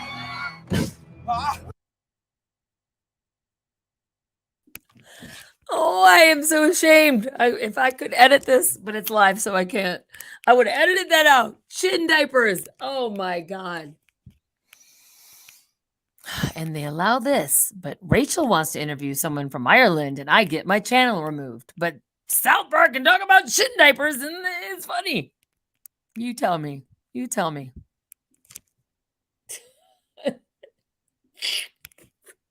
It's not fun. If there were people actually dying in the streets, none of this would be funny, and they wouldn't allow it. Wake the fuck. Wait. Okay, so Rachel, stop telling people to wake up. Stop it. Stop it. Stop it.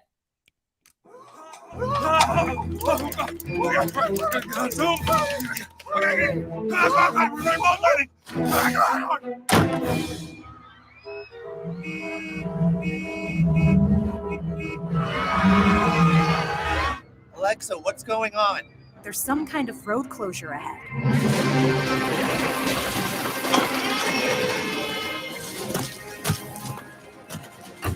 Set up a perimeter. I want all exit points sealed.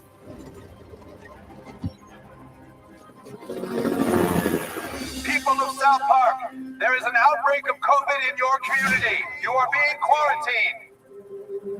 Hey, shoot! I don't live here. I need to get home. Nobody is going in or out. We have confirmation that one person in this community has never been vaccinated against COVID, so we must quarantine everyone. So I have the blessing and the curse of the comedy gene that you're not going to fucking CRISPR out of my DNA. Okay? Bill Gates, hashtag no CRISPR. Look it up. If you don't think that's funny, you don't know. Right now, this dude is saying that they're shutting down South Park because one person might have had tested positive for a thing. Do you think that maybe they're allowed to do the irony of the humor of what's happening in society, and yet most of our friends and family don't see it? How difficult is this for us in general to watch our family and friends, even watch South Park and go, oh, it's a funny episode, and not get what they're saying? In your face, they're saying it. And thank you, Trey. I knew they were kind of woke, but I wasn't sure how they... I kind of feel like sometimes it's a test to see, like, let's just put this right in their face. Put it so much in their face, like South Park. They watch it all the time. They laugh when, like, Tom Cruise is in the closet and Nicole Kidman's looking for him, and he's like, I'm here. I'm in the closet. I'm in the closet. Like that episode, basically saying Tom Cruise is in the closet. And she's like, come out from the closet. Like, truth in comedy is what I'm trying to tell you guys for so long. Truth in comedy. And I want to say no one gets it. Stop being a victim, Rachel. Okay. I'm going to continue because this is reaction video. I'm going to stop with the pontification. Go. One person? One person? Well, who is it? We are not allowed to say. But if you tell us who the unvaccinated person is, we can have them vaccinated and then this will all be over.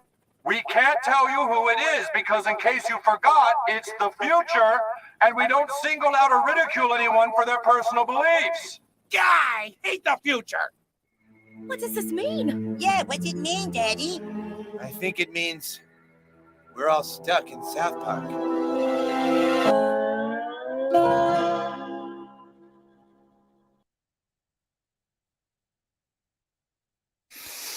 I'm not going to even go into the rest of that. That was my reaction video, and I'm going to keep moving because I could pontificate all night about that, and it's not going to help anybody, and it's only going to be preaching to the choir. Speaking of preaching, Rachel, you said preaching. Yes, I did. I did say preaching.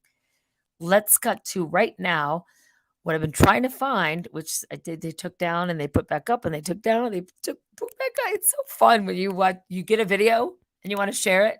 I can't wait to share this tonight on my live stream or tomorrow on my live stream. And then you go back and you're like, wah, wah, they took it down. Why would you take down a video? Not Rachel, stop trying to preach. Oh, I need like, you know, those collars with dogs, which I don't support, by the way. Don't ever get a collar for your dog like this. But those ones that it's like electric, and if they go out, they bark too much. I need one of those for every time I want to speak the truth. Not the truth, but if I want to pontificate about, because I get triggered. And so what I want to do is relay information. I need like a virtual assistant that does that to me. Not that violent, but I just need a collar that'll be like, I get an electric pulse every time I'm just sharing information. I love the vaccine. I love the World Health Organization. I want to marry Bill Gates now that he's single, because, you know, what I could do to those mosquitoes, huh? Release some mosquitoes, the truth. Inject you with the truth. That's what I do. I would absolutely bucket take it down now. As gross as that sounds, I would do that with Bill Gates if he would allow me to release the genetically modified mosquitoes with the truth. Yeah, that's what I would see how I would sacrifice my body. I would bucket take it down. I'd have to obviously take a Xanax and an Ambien, so I don't remember any of it, but I would, so I could actually release those genetically modified mosquitoes, which he does and he has, and no one talks about it, and that's weird too. Stop it, Rachel. It's not about this. I feel like I have tonight. I did a funny thing, a very funny thing, which it might be a bit in the future moments of me with people. And that's, you guys saw me singing with the good guitar and the campfire, and what you didn't see, which I wish I would have recorded because you would have appreciated it. I called it Conspiracy Tourette's. So in the middle of like, he's like, you are my sunshine, my only sunshine. And I was like, that's being blocked out by Bill Gates because he wants to block the sun. You make me happy. I was conspirator Tourette's, and he didn't get it. He was literally just, because he's a musician. He was like, I got to get the chords right. I'm not about comedy. But the rest, like, there was like at least 20 people at the campfire laughing their ass off, feeling uncomfortable, like uncomfortable laugh, which I like more than anything right now. Uncomfortable laugh is like, you'll never know, dear, how much I love you. Please don't take my sunshine away. Unless there's chemtrails. You know, like I was conspirator, like Tourette's conspiracy is the best. It's a bit. It's a bit Saturday Night Live will never do. No one will ever do it because you can't do it. You can't do it. But just singing, like you're singing harmony with this guy around the campfire. And, you know, who knows what he thinks or believes. I didn't. But all of a sudden he's singing songs and all the leaves are brown because they're controlling the weather and they're spraying like, it's just funny. It's funny. I'm trying to redo it, which is not going to do it justice, but it's really funny. Conspiracy, Tourette's, instead of Tourette's with swearing, like, no, you have Tourette's, but a conspiracy Tourette's. So you're like singing the most beautiful song, homeward bound, but I can't go home because I don't have the vaccine passport.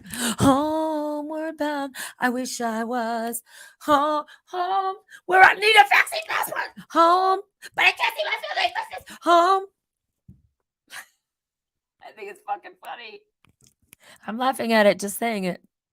I fucking not great idea. I did it tonight. In front of 20 people around the campfire, and like I knew the ones that were laughing really got it, and they were and then the other ones were just uncomfortably laughing because they knew it was funny, but they couldn't admit to that it was funny.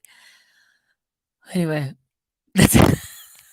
all the leaves are brown, because I'm on TikTok, and the sky is gray because I got this. It's conspirator. Come on now. Conspirator Tourette's conspiracy is I won't actually be afraid of anyone stealing it because they won't be able to, because they'll be taken off of every platform if they do. I know that. I know. So my friend just got back from Costa Rica because she got the fly to another country and get cheaper dental work. And she barely made it back. She said she had to take a test, and she said the rules changed 10 times before she actually got to the airport. I'm not kidding. I have to. I have to. Sorry, Spirit's leading me here. If Spirit leads me here, I got to listen to Spirit. Got to. And she's telling me that, oh my God, on my way to Costa Rica, the rules have changed 8 times before I even get to the airport. And now that I'm in Costa Rica, I'm not sure what to do because the rules keep changing. Now you can buy a test, but it doesn't really matter because as of January 1st, you will need proof of the whoopee cushion before you come to this country. So I can't go back here, but at least I got the bridge done, which means the top of her jaw. Anyway, doesn't matter. It's a lot. It's a lot. It's a lot. It's a lot. And I don't have Alexa keeping me on time. I only have myself, and I'm never on time. So that's not a good person to hold true to time. Yep, I'm 20 minutes past because I have a thing up here. I'm 20 minutes past the church. So I'm going to, sorry, but I needed to share that with you. I felt like it was important because it will be a bit. I will start to sing a song and then I will go into conspiracy Tourette's. If you don't think conspiracy Tourette's is funny, whether you are or not, it's on you. That's on you. And he just happened to sing the songs like every single song he sang. It was so easy to throw in a.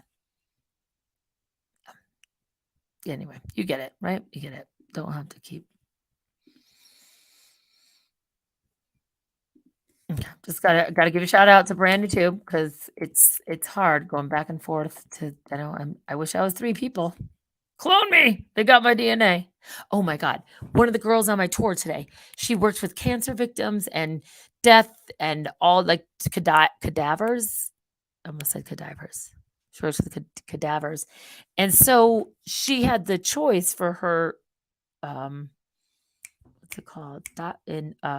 Doctorate. For her doctorate, I just got to film my tours. That's it. That's a new TV show. All my tours. God, it's so good. She was telling on the way home after a couple, she's saying that Walt Disney actually has his body and his dog's body in nitrogen preserved. I don't know what the fuck they're going to do with it, but it's preserved. And this was part of her paper. She got to go to the funeral parlor in a certain state where Walt Disney's body is still preserved perfectly in like nitrogen. So nothing's like, and his dog. I'm not going to judge the dog thing because I get it. I get that. But I'm like, how would they go back? Why do rich people do this? Preserve their body and it's not a fucking conspiracy. This is someone in my car. Okay, you want proof? I do have her phone number and I'm gonna, go down that rabbit hole because I gotta get the facts on that. You're gonna preserve your body for what? Why do you love life? I don't really I love life, but I'm done. Like it was a fun roller coaster ride. It's like you can go to Six Flags and you can ride the rides and they're fun. They really are. But if you went every day, it'd be a nightmare. I'm ready to go to the next place. I'm ready. I'm not going to do it on purpose, but I'm ready. Like I'm ready. I ain't preserving this shit. It's not enough. It's not important enough. But maybe they knew something we don't. Because they're and hello, Egyptians, mummies, think about that. They didn't do that for no reason. They're preserving their body in a bandage. Okay. Some fucking reason. I don't know what it is. They're not going to tell us because all the secrets are hidden in the bottom of the Vatican and it's true. And now let's go to church. And now cut to Camilla. So it's a lot. I feel like I could end it right now and it'd be one of the best live streams I've ever done. So that's me giving myself a compliment because, what are you going to do? My grandpa always said, if you don't toot your own horn, no one's going to toot it. I have living proof of people that are with me for 5 hours a day that I am like this from the moment I'm with them till I had a guy going, you're like this without alcohol. I'm like, yep. Fiji it up. Fiji it up. No, don't drink this. I don't support that. That was in this office when I got here. I don't support Fiji thing. It's a whole nother thing I don't want to talk about right now. So I got to stay focused. So glad we got to share the South Park thing. Now we're gonna go to church. I almost had to go live about 3 nights ago when I saw this. And I want to commend, again, give myself a compliment. I want to commend myself for not like just going live at 2 a.m. because I was about to lose my my neck hurts. My neck hurts from doing this so much. And then hitting my head and going like that. Like I can't. So I needed to share it for therapy and not for you, not to get any money for me, because I can't share this with my family. I can't barely share it with my friends. So thank you guys. This is therapy for me. Oh, all right. And by the way, I will cut all of you. I will cut you. Wait, I got scissors. I will actually cut you in half with the scissors. Let it be known. If you think this is about politics, I will cut you in half with a scissors. I got it. My weapon of mass distraction. What? Yeah, well, that's what I do. Wordplay.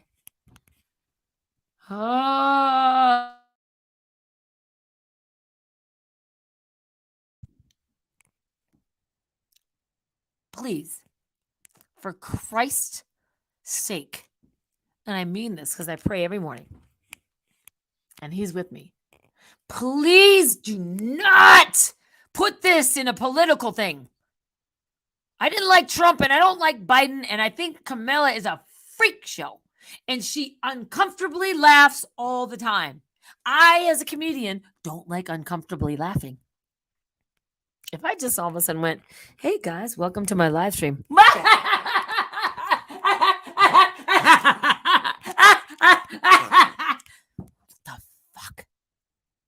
It's creepy and weird, and I just proved to you how creepy and weird it is. Now, I'm going to show you her talking about the Church of Vaccine, and she uncomfortably laughs, and then everyone does it with her. Uncomfortably. No, Steppenwolf. And no, Trump is not love. Trump was the one that rolled out the vaccine. Trump was like, let's bring more vaccine. If I was president, No, Steppenwolf. Trump is a fucking player. Stop it with that hypnotism because you're part of that fucking hypnosis. Trump is a fucking guy with a tiny, probably microscopic penis, if he even has one. Because Steppenwolf, if you right now say that you don't believe in forcing people to get the whoopee cushion, then how in the world can you say anything positive about Trump? Because he was the one saying, roll it out, yes, Operation Warp Speed. And he signed bills while he was in office that I'm finding out right now, which is putting us in the situation we're in right now. So he was bought out by a larger community. That maybe, I don't know what he did. Maybe they had some stuff on him with the, the Epstein Island trial that's going on right now on Twitter, which, by the way, the live feed of the Epstein Maxine Gazelle trial, they will not allow, as of today, a Twitter feed from the trial. They don't want the twat to be twatting about the trial. So they just cut that off. You want to know why? Because there's so many people stepping down from large corporations that were on that island. And by the way, Trump was a friend of his. Stop it with the Trump love. I get it. Like there's no savior other than Jesus. Jesus, Yahshua. Okay. I know I kind of went off on you and Steppenwolf. I'm sorry. This is what I was told not to do. But I have to do it because I don't want anyone, when I show this Kamala Harris, I don't want anyone to go, she's a Trumper because she hates kids. No, I don't like this woman. I don't like how she talks. I don't believe it. It feels inauthentic. Have I met her? No. So I could be wrong. But let me just share this, and I will tell you, Trump is all about the vaccine. He is so excited about Operation Warp Speed. That's why we are where we are. If he kept going with the hydroxychloroquine and the ivermectin, which you can't even say out loud right now. That's how free our country is. You can't even say Ivor. You can't say it. And you live in a free country. That you can't even talk about a horse pill. It's not a horse pill, guys. It won awards. It's been given to billions of people. It's okay. I'm okay. I'm fine about it. I'm not angry. I'm fine. I'm happy. I'm happy. I don't know. You're angry. I'm totally. This is me. This is me right now. Happy guy. Oh, just a happy, happy, happy guy. Oh, just a look at that. A happy. Oh, the happy dog. Oh, just a happy, happy, happy. Good my happy, happy guy. Oh, just a happy, happy, happy guy. Oh, just a look at that. A happy. Oh, the happy dog. Oh, just a happy, happy, happy. Good my part of the play and the Matrix, the lovely video game that we are in right now, is that it's not interesting if you can't take sides. It's not interesting if it's not two parties. We all signed up to be here right now. And it's not going to be interesting if we're all just like loving each other and there's no division. The division creates some kind of tension, and the tension creates a reaction. The reaction creates a solution. The solution involves our soul. So we all called ourselves to be here somehow on a definite spiritual, esoteric level. Now, Steppenwolf, I didn't mean to like come hard. Wow, that was weird. Come down hard on you. Whoa, God. If you edit that, it's going to put me in a different kind of jail. You know what I'm saying? I didn't mean to come down hard on you. Jesus, I just got to play this. I got to stop talking. Okay, good. I'm just saying, Steppenwolf, it's not about Trump and it's not about Biden. Those are puppets. It's like, I love Oscar, the Grouch. I love Ernie and Bert. Fine. I love that you love them. Someone is moving their mouth. Sesame Street was a TV show with puppets. Hashtag news. Is Sesame Street. I can't. Rachel, stop trying to wake him up. God, Rachel, I'm doing it again.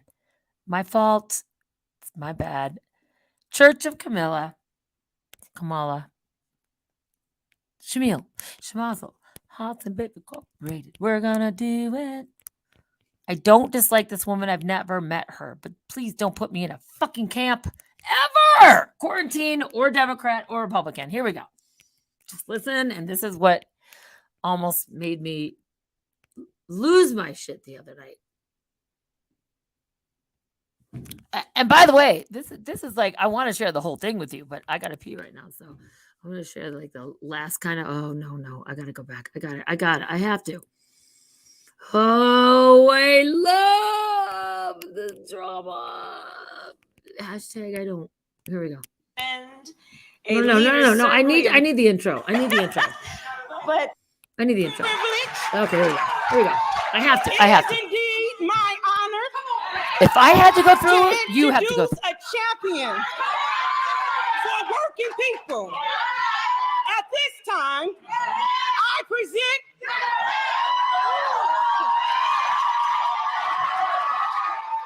the Vice President of the United States.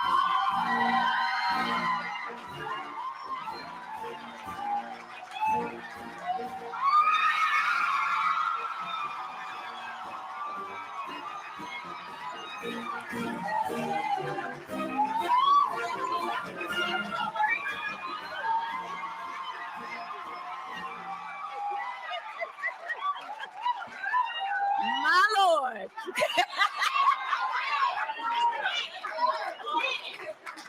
Oh, yes. My Lord. All right now. Look at our youth choir. Oh my goodness, you all just voices of angels. Tamara, we were hanging out a little backstage. I said, "You okay?" She said, "I'm kind of nervous." That girl wasn't nervous at all.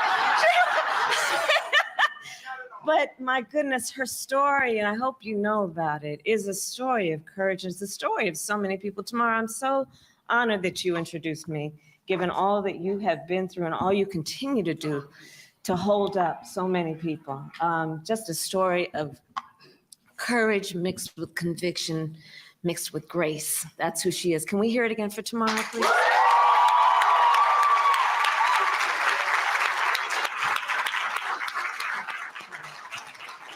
Well, hello, Michigan. Hello, Detroit. It is so good to be back with you again, to the Detroit Youth Choir. It's so good to hear you all again. And I want to thank a friend, a leader certainly of Michigan's, but a national leader, Governor Gretchen Whitmer.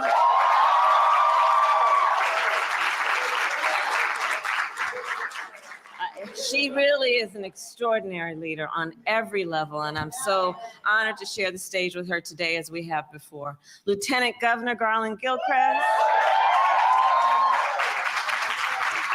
Congresswoman Brenda Lawrence, Congresswoman Rashida Tlaib, Mayor Mike Duggan, there you are, and all the other elected leaders. Thank you, thank you, thank you for all that you do. It truly is good to be back. So I bring you all greetings from myself, of course, but also from your President, Joe Biden.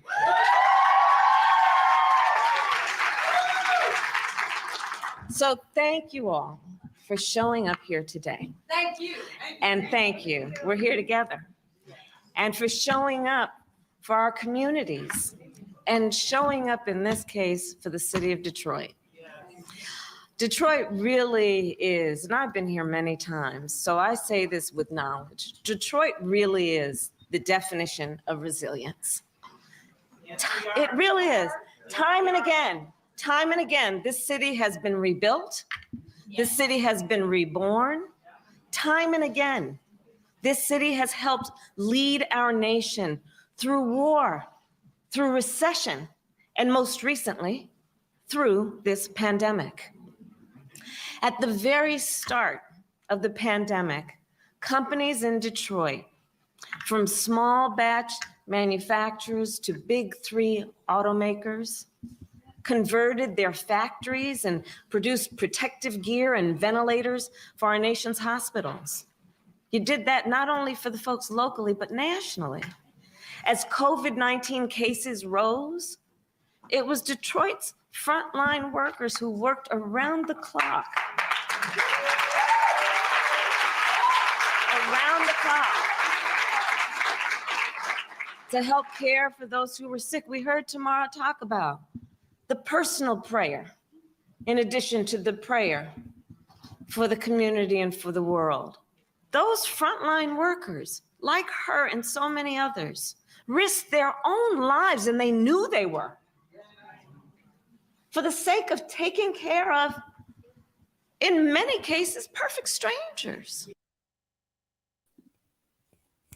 By the way, this is only a reaction video. I have absolutely no opinion on right or left or vaxxed or not vaxxed. This is just me as an entertainer relating information with no opinion whatsoever, just sharing videos that are already allowed to share. Just getting that clear with the YouTube and the Meta. Okay, so now that we said that, we're now in the Church of the Vaccine, and she's explaining, just in case you guys just joined, she's explaining how amazing these health workers were. And by the way, I have now given 274 tours.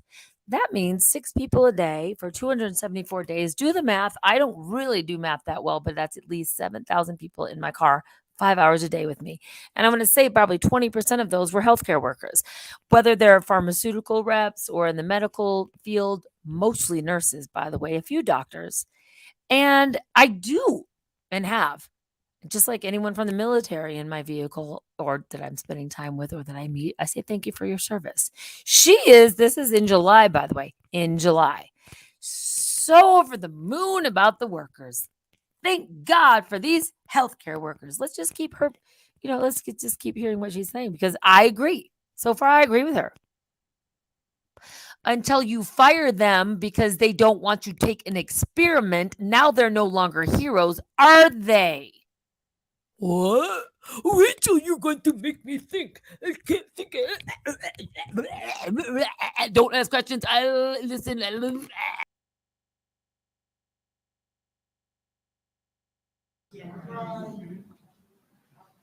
I do believe in moments of crisis, there are revelations and an unveiling of the heroes walking among us.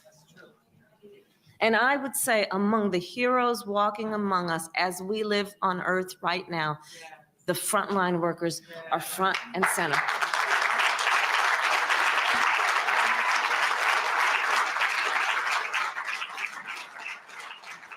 And here in Detroit, as families went hungry, Detroit's food markets worked in communities to help feed those in need.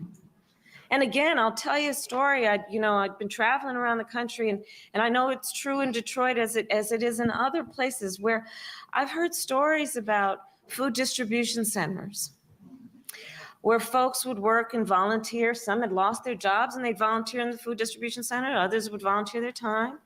And because of the nature of COVID, the recipient would be in line in their car, sometimes for hours, and then when they drive up to the place where they were supposed to get the food, they'd pop their trunk, because of course there was no interaction, physical interaction, and the volunteer would look in the trunk, the empty trunk, and see there a handwritten note written by the driver, the occupant of the car, thanking the volunteer for the time that they took to help them. Other times, the volunteers, when the trunk would pop open, there'd be a $5 bill. People who had nothing, barely could make it, and what little left they had, to thank the volunteers for the value of their time and their labor. These moments of crisis have in so many ways unveiled the grace,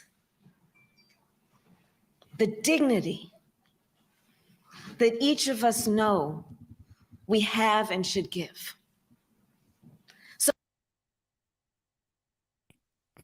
First of all, can I get an amen? How beautiful is that? How beautiful is that she is giving such homage to the healthcare workers that I've been driving around, that have been telling me all day long about what they've been going through. How grateful am I that she is giving them homage, making them out to be heroes. And by the way, they were always heroes. When I went to the hospital, you want to know who the heroes were?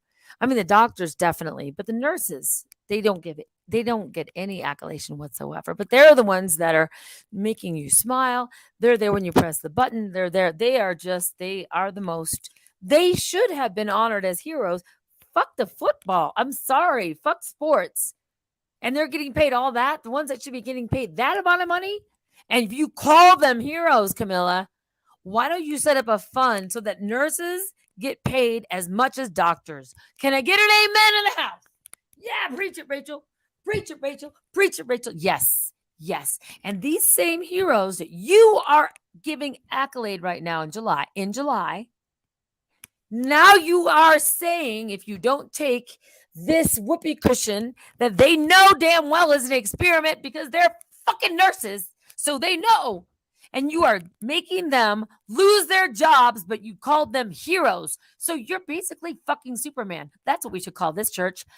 Fuck Superman church. That's it. Fuck the heroes church. Let's go on. Sorry, I got emotional.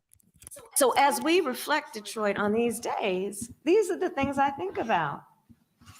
As schools here in Detroit went virtual, Detroit teachers went the extra mile to educate the city's students.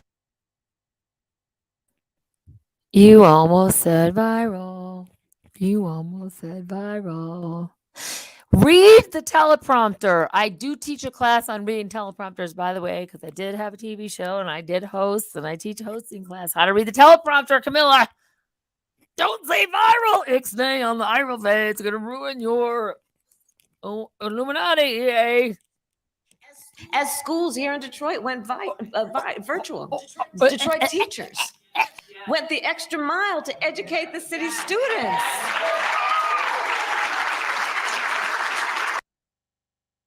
Sorry, this is a reaction video, and I just have to quick say, as a comedian, as an entertainer, I have done comedy shows for a group of African Americans. I have done comedy for a group of the chosen frozen, which I call white people.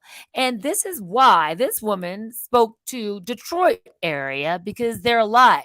They speak, they comment, you know what I mean? It's like you perform for white people and they look, you could watch them at a concert and you're like, this isn't a YouTube video. This is an actual live performance.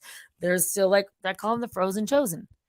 Now, Camilla being like 0.001 black somewhere in her DNA. I don't know. Just look it up. I don't, it's there. I think maybe because she cuts into it like Oprah does. You know, when Oprah interviews anyone black, she's like, oh yeah, girl, what? I know that. I'm like, Oprah, stop. If you're going to talk like that, talk like it all the time. So she's so excited because believe me, when you perform for a group of people that have a soul, and I'm sorry, but that's how I feel. I do feel like, does that make me racist? Yeah, I am. Because I feel like black people have way more of a soul than white people. Actually, I'm going to say it out loud. I might love African Americans more than white. I'm saying it right now.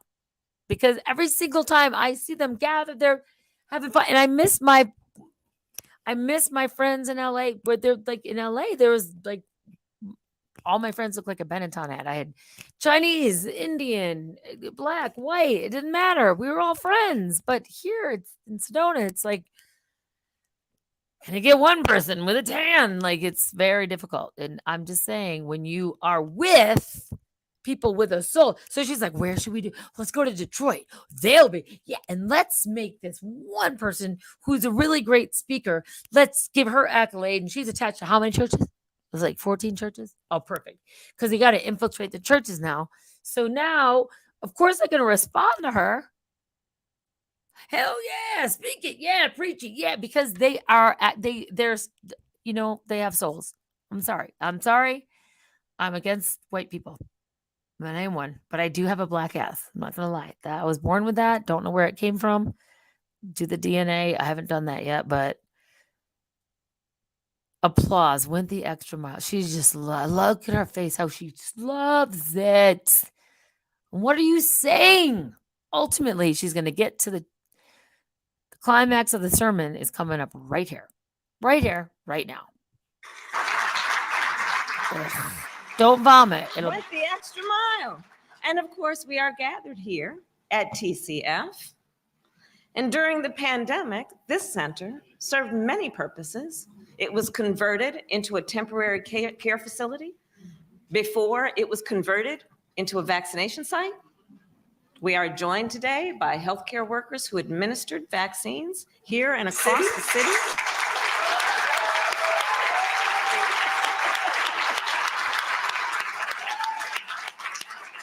You are the heroes. You are among those heroes I was speaking of.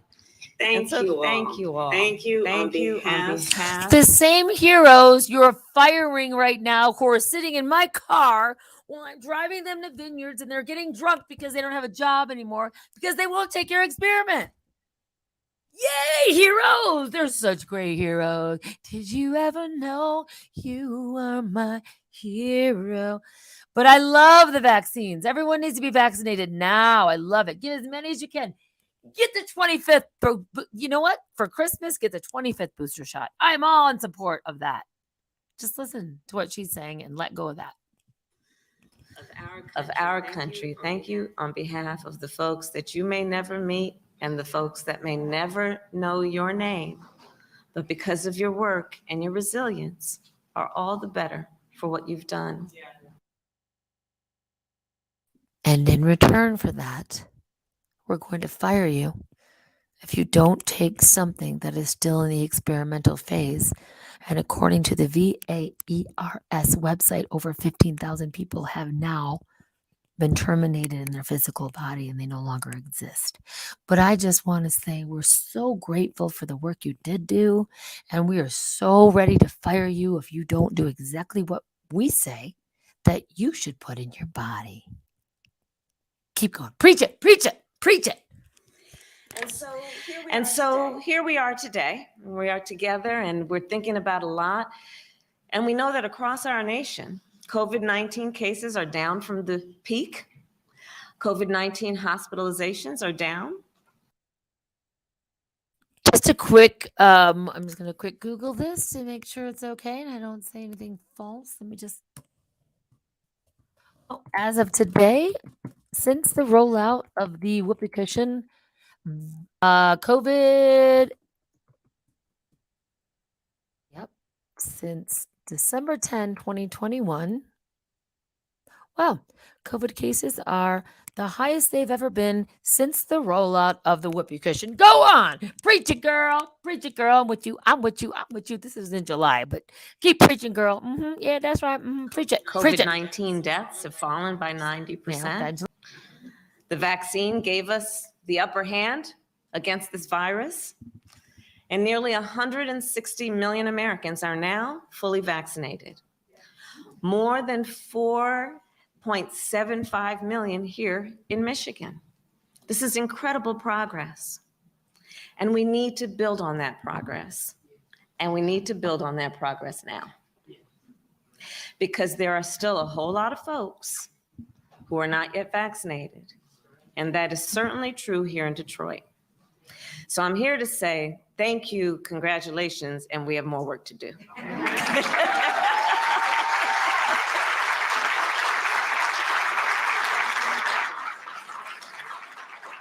So the president and I, together with state and no. First of all, stop with the lies. I gotta scroll back for a second. And by the way, apparently it said my YouTube live stream is not on. So if someone can go to YouTube, I'm sorry, brand new tube. Tell me if I'm still on brand new tube because I can't do a million things. I like to pretend I can, but I just can't do. I can't be checking on the brand new tube stream at the same time. But what is funny about what she just said? Because when something's funny, like a dog, like the happy dog, I laugh. She literally had this hardcore cackle. I as a comedian, I need to understand what is funny. Maybe there's something I don't know. And I'm sure there is many things I don't know. So I'd like to learn. So let's play it back. What's funny about this? What's worth a cackle? It is certainly true here in Detroit. So I'm here to say thank you, congratulations, and we have more work to do.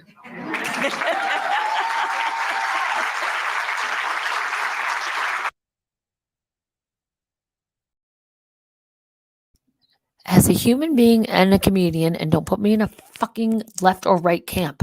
I don't like Joe Biden and I don't like Trump. And this woman's freaking me out. And we've got more work to do.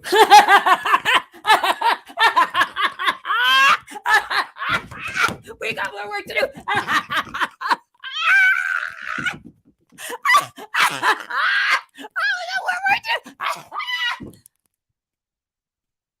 Yeah, if that freaked you out, this should freak you out.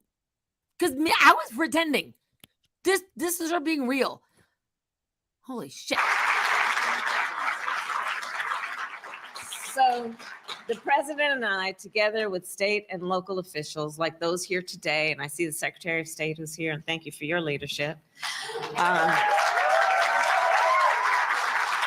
We'll keep pushing to get every eligible American vaccinated. Last week, the president spoke about what our administration is doing to boost vaccination rates. And basically, it boils down to two big things. We are bringing the facts, not misinformation, the facts directly to the people. And that's a big deal, as you all know. We got to get the facts out, because sadly, there's a lot of misinformation. So let's know what it is, and let's talk to our neighbors and our friends and say, here, let me tell you about the facts. Okay, the facts, one. And two, bringing the vaccine directly to the people. Okay? So we have volunteers who are going door to door to give people information about the vaccines. Why? Because we shouldn't require that people knock on our door to find out what's going on. Let's take it to the streets, take it to the people. Here's where it's gonna get real, and here's where we got like maybe like 6 more minutes, and we're gonna switch over to the brand new tube and exit to Facebook because she's about to tell us we're going door to door. We're going door to door, and she's preaching it. She's preaching it in the vaccine church. So let's preach it. Let's tell us what you're gonna do, Camilla. Let's go. In July is what they're saying. Okay. This already happened in Australia, but this is the country that has the GUNS, which they're trying to get as more school shooting stories as they can. So you get rid of the GUNS so they can go door to door. Honey, you go door to door and you ain't getting a tequila shot. Okay.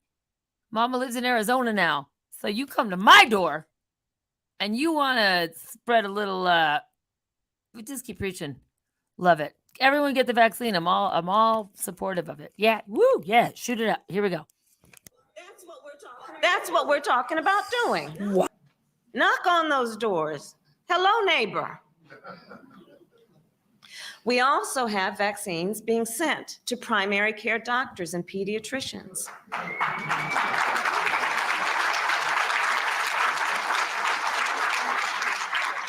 Pediatricians who so often will treat the child, and then as they're treating the child, look over at the mother or the father and say, well, how are you doing? Right? And we are setting up clinics in workplaces and sending mobile clinics into communities. We are leaving no stone unturned because we know getting vaccinated. Here's the thing. Bring it. Getting vaccinated is the single best defense against COVID-19 and its variants. Totally the truth. Bring it, brother. Yes. Getting vaccinated is the best thing you can do. It's the best thing you can do. Forget vitamin D. Forget exercising. Forget not eating GMO food. Forget all that. Get something in your body. Get vaccinated, even if it didn't have long-term testing. Get it right now, even though there's been 14,000 tests. Get it. I believe you. Go, Camilla. Go, Camilla. I love her. Preach it. I am a part of the vaccine church. Where do I write the check? Where do I write the check? Absolutely get this now, because the way to stop the spread is by taking something that they say doesn't stop the spread. Sorry, I'm not supposed to get emotional. Go, Camilla. I totally believe in everything you're saying. Keep going. I believe it. I believe it. Go, go, go. It's the single best defense. And folks, this Delta variant is no joke. Detroit, this Delta variant, it spreads faster, and it is in many cases reported to be much more serious in terms of its impact. This is where I need you guys to understand something about my past. This is me like going full on truth. Look me up. Rachel, I wish I could cut to a video right now. When I did infomercials, the script was so important about what you could say. When you're delivering information about a product, you need to be very specific about what you're saying. So when someone has the emotion and there's the flags behind them, and it's 90% about how they look and how they present and their smile and what they look like. And then the script comes in. And I remember looking at these scripts, whether it was for a fucking toilet or it was a bidet, not a toilet, but another stream.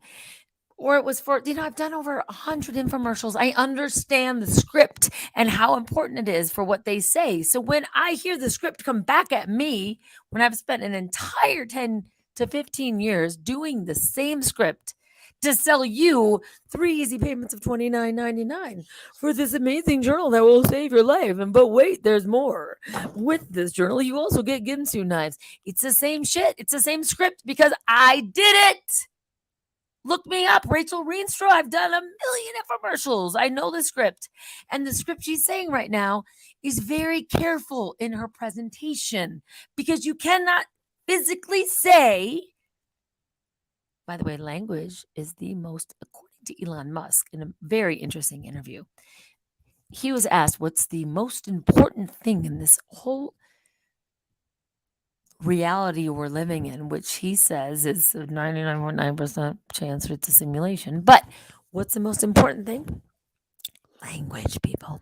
Language. The words you say, the words you were taught to say. Who taught you English?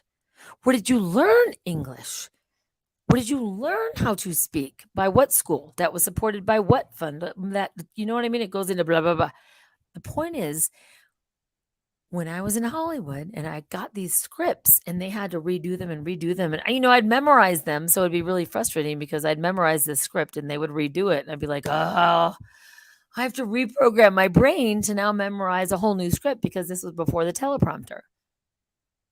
Teleprompt. Her. Ever think about that? Teleprompt. Her.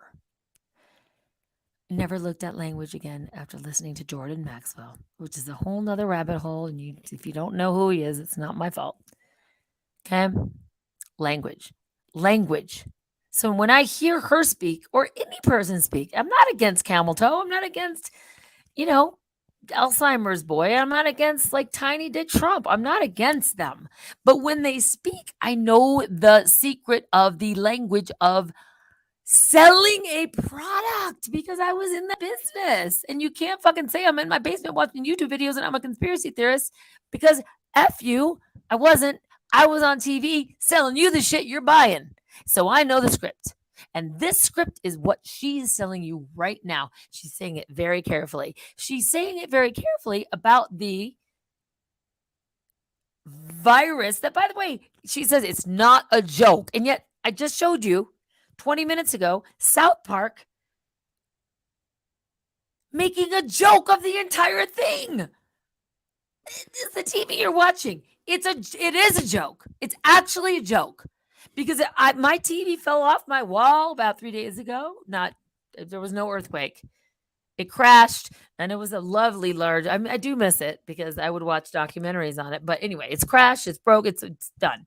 I felt like that was a sign from God saying it's done, to stop with the screen. The screen is your problem, not the virus. The screen. If you stopped watching even the internet, if you stopped sharing videos about, I'm talking like on the right, on the left, we're all going to die from the vaccine or we're not, or the vaccine will save us. I'm not saying any point right now. I'm saying in general, all of that, if we just got rid of all of it, we would be the ones that would save humanity because we would understand it's about human connection and not because this, we don't know. Is she black? Is she white? No, she covers all of it. And you want to know who I lost all my jobs to was the girls that were like, we don't know. She's black. She's white. It's great because she fits the demographic. The reason I lost jobs to people like Camilla, if that's even her name, is because she black. Yeah, she'll stand for the blacks, but she's also white. Yeah, she looks kind of white. I've heard the conversations. I'm not just saying this. Look me up. I'm in the business. I was sitting in on the conversations about who do we hire, and they want to go with the one that is white and black and Chinese and Indian and everything, Hawaiian, and she covers it all. She fits the demographic. Don't you get it? You don't because you weren't in the business. It's not your fault. It's not your fault.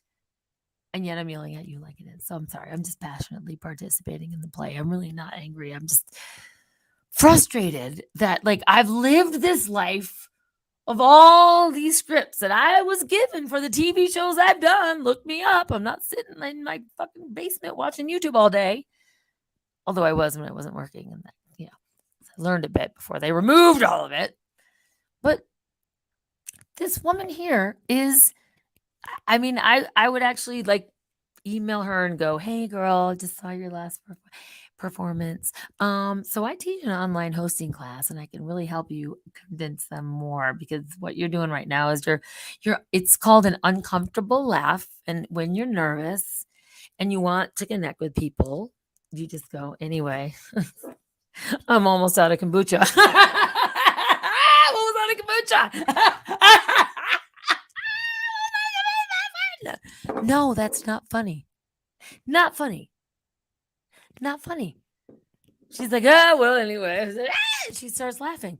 If this was something where people were dying in the streets, there wouldn't be South Park making fun of it. And this woman would not be talking about, and she wouldn't ever be cackling and laughing in her weird, crazy, psychotic, which is just nervous laughter, because I've had students who do that, and that's what they do when they're nervous. It's just, they laugh. And then everyone laughs. It's just like a, whatever. So I'm sorry. This is the Church of Vaccine, and we're going to continue. Here we go.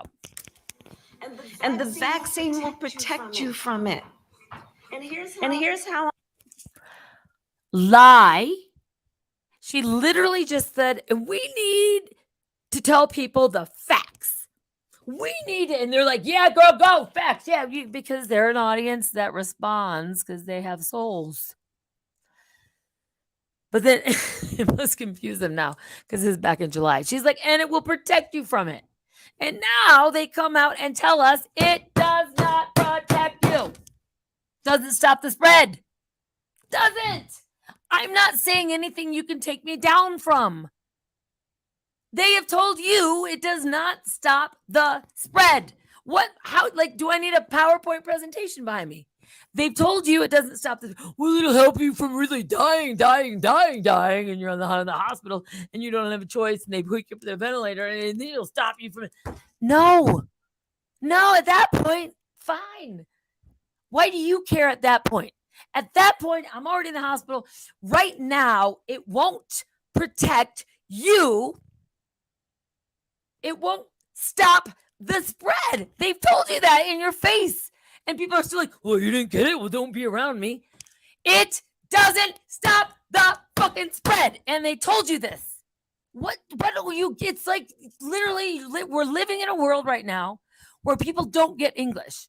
And they're actually telling you to your face, it doesn't stop the spread. And you're like, well, you better get it. But it doesn't stop the spread. Well, you better get it. But it doesn't stop the spread. But variant.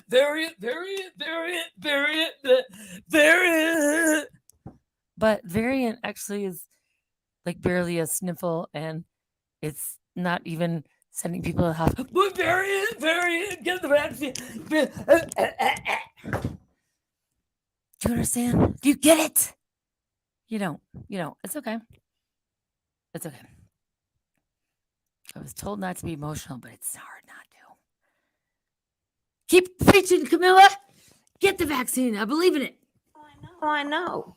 Virtually every person who is in the hospital sick with COVID-19, right? So, as an infomercial host, I'm going to tell you right now. She said virtually every person in the hospital. I am telling you, as an infomercial TV host, the word virtually excuses anything beyond that word. Because virtually now tells you, virtually dismisses anything beyond that word. Do you understand how important language is? Guys, do you understand how important language is?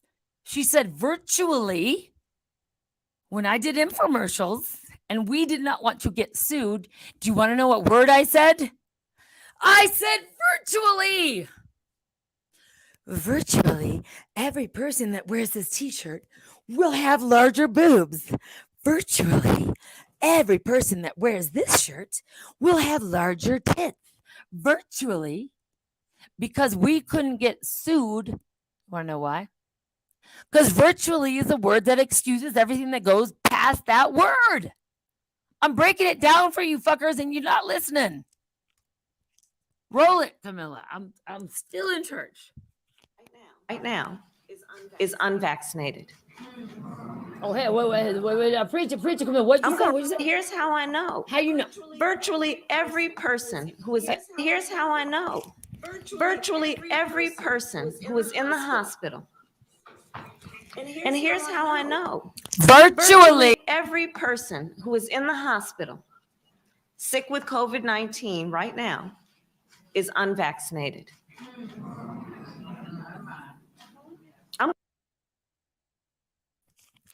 So she's going to hell. And I'm just going to say this. I'm not God, but I do text with him quite frequently. The fact that she said that, like I might go to purgatory for a while because I said virtually most people that wear this t-shirt, virtually they have bigger breasts. Virtually, if you buy this t-shirt, virtually, yeah, I might go to purgatory because I did sell workout equipment where I had to say virtually before I said it. Okay. I might go to purgatory because I sold workout equipment. She's selling something that is actually, according to the VAERS, the whoopee cushion. Now, I can't say this out loud, but you know what I'm going to say. Okay. I think me lying about workout equipment by saying virtually before, because that's scripted, and I know because I was scripted, virtually. Now she's got them involved. Oh, virtually. What? What do you say? Virtually is how you escape the language and you won't get sued. So once you say virtually everyone that watches this video will win the lottery tomorrow. Virtually anybody that drinks Wild Tonic will never get sick. Virtually, you're saved by the word virtually. I'm telling you, honestly, scripted words that you guys need to know. 10 people on Facebook. Good. At least we're waking up more people in the fucking meta universe. 10 people on Facebook now. That's more I've ever had watching live. You want to know why? Because I'm telling the truth. And your truth soul will surpass the fucking meta universe or whatever. Soul wins. The soul wins. The soul wins over AI. The soul wins over money. The soul wins over the illusion of this reality. The soul always wins, and we are going to win. And by winning, I mean truth will win because people just aren't educated about the truth because they are unprogramming themselves. I'm trying to help you deprogram because I went through it and I understand the program because I was in Hollywood and I know the script. All right? Get it? Get it? Get it? Get it? Get it? Get it or no? Do I got to bitch slap you a little bit more? Let's hear what she has to say more. Scripted. Because now she's got them involved and she's speaking to the right audience because they're like, yeah, preach it. Yeah, because they're involved. They are actually connected emotionally because she set up the first 30 minutes involving and complimenting and saying how important Detroit is. I've been to Detroit because there's a 0.001% of me that they say in my DNA is black. So I get you. And then she gets all black with them and I get you and you get me. So now she bonds. This is psychological warfare. You guys don't get this. I mean, you get it. You guys get it. But you don't really get it. 10 people on Facebook that they will take down tomorrow. Why does Rachel do these videos? Oh, the narcissist, all about her. She just wants to do videos on YouTube. No! I want to fucking know that when I go to that next place that we're all going to, probably a lot sooner than you think, I'm going to be so proud that I'm sharing this fucking lie right now. Right now. I'm going to be so proud. I'm going to stand proud. I'm going to probably get a fucking Academy Award in heaven, which is way more important than this stupid place we're in right now, which is a fun reality show, though, let's be honest. We did call it in. We did say, let's make it interesting. Preach it, Camilla. Get the vaccine. I'm on board. Let's go. Come on. Convince me. You got 6 more minutes, Camilla.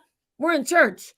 You got 2 flags behind you and then other flags and then another flag. 4 flags. Go. I believe it. It's set up. Do it. You got the pearls around your neck. You got the... Always an unfitted suit. Whoever is her desired. Anyway. I'm going to repeat that. Do it. Repeat it. Repeat it. Repeat it. You liar. Repeat it. Virtually, it's a fact. Virtually. Oh my God. Wait. Pay attention. Whoa. Okay. She said, I'm going to repeat this. Virtually. She had to say that fucking word. Do you understand the word virtually? As an infomercial TV host, when you say the word virtually, nothing after that, you can't be sued. So when she repeats it, she still says the word virtually. Guys, wake the fuck up to this language that we're in right now. And look, she's going to laugh uncomfortably again. Creepy Van Creeperstein. Oh my God. Holy shit. I gotta give her an acting class, by the way. Anyway, I love Camilla. Take the vaccine. I'm so excited. I love vaccines. Take it. Do it. Let's hear it. Virtually, I love vaccines. Virtually, I love Camilla. Virtually, I'm a liberal. Virtually, I think everyone should take the vaccine because virtually it's for your health. And virtually, she's the best vice president ever. Virtually, she's amazing. Let's hear what she says again. Virtually,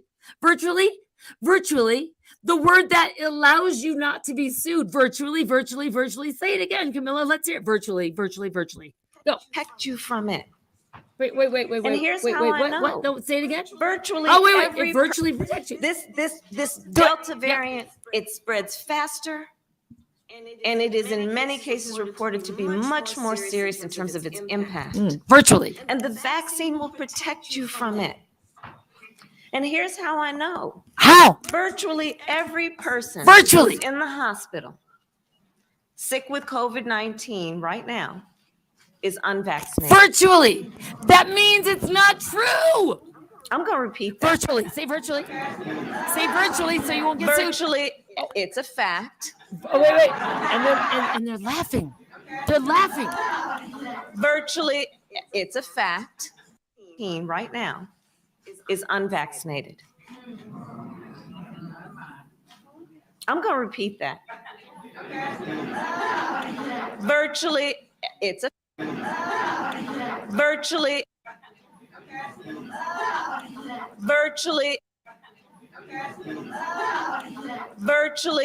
I'm going to repeat that.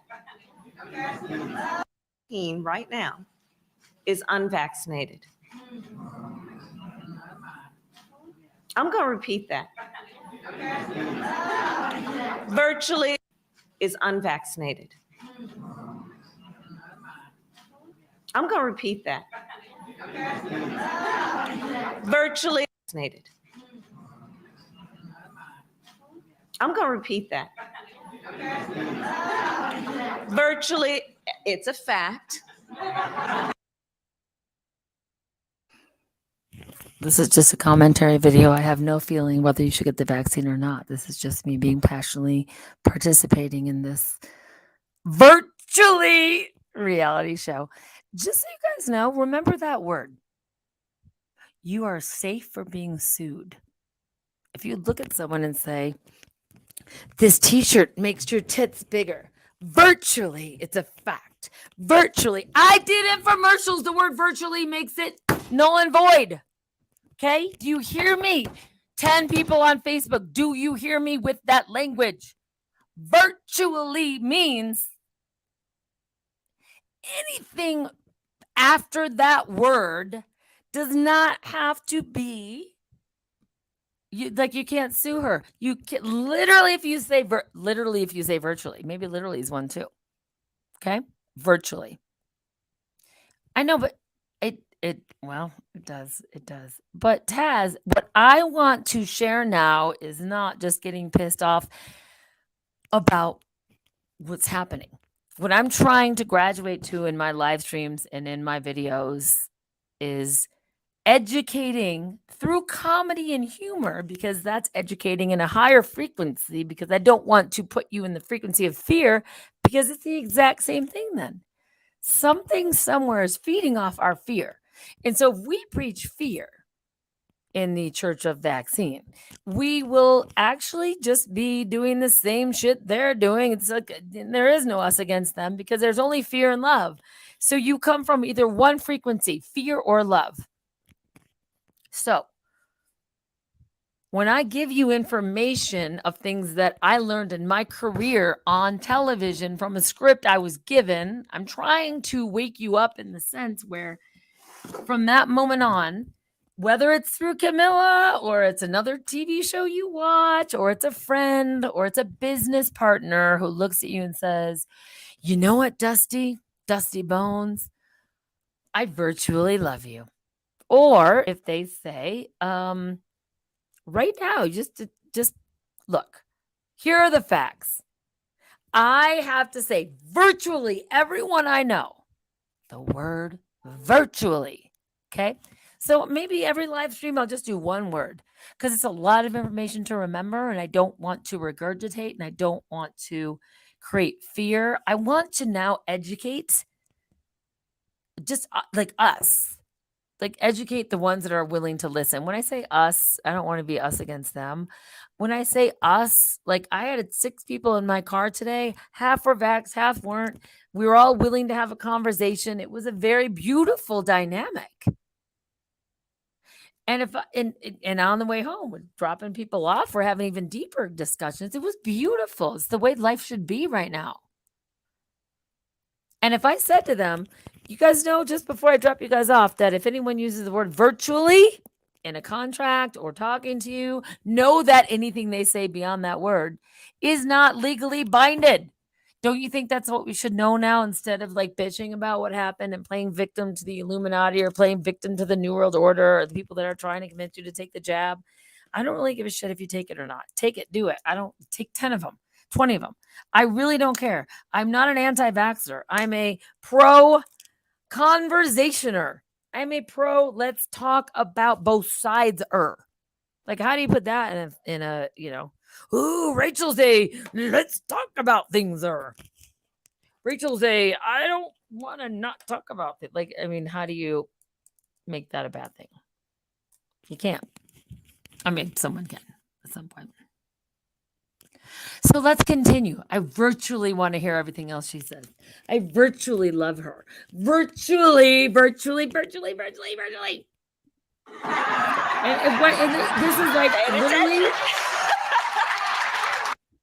This is what I don't.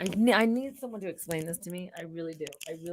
I need someone to explain this to me. Virtually.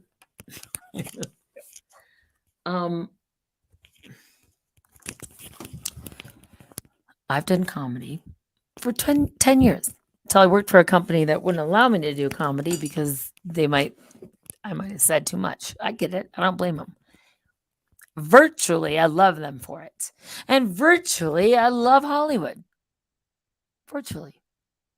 But when I see a large group of people laugh, like someone just said the biggest joke ever, and there's no joke, and they're just laughing, and it's creeping the fuck out of me. Virtually, it's creeping the fuck out of me. Please tell me why this is so funny. I want to play it. I'm a comedian, and I search comedy. I want to know why this is funny. I really do. I really do. And I'm open to it. I'm really open to hearing. Sick with COVID-19, right? Virtually. Now is unvaccinated. Say it virtually. You got to say it again so you don't get sued. Say it again. You got to gonna say repeat virtually that. so you don't get Virtually, it's a fact. virtually. And they're laughing. Pay attention. Virtually every person who is in the hospital right now, sick with COVID-19, is unvaccinated.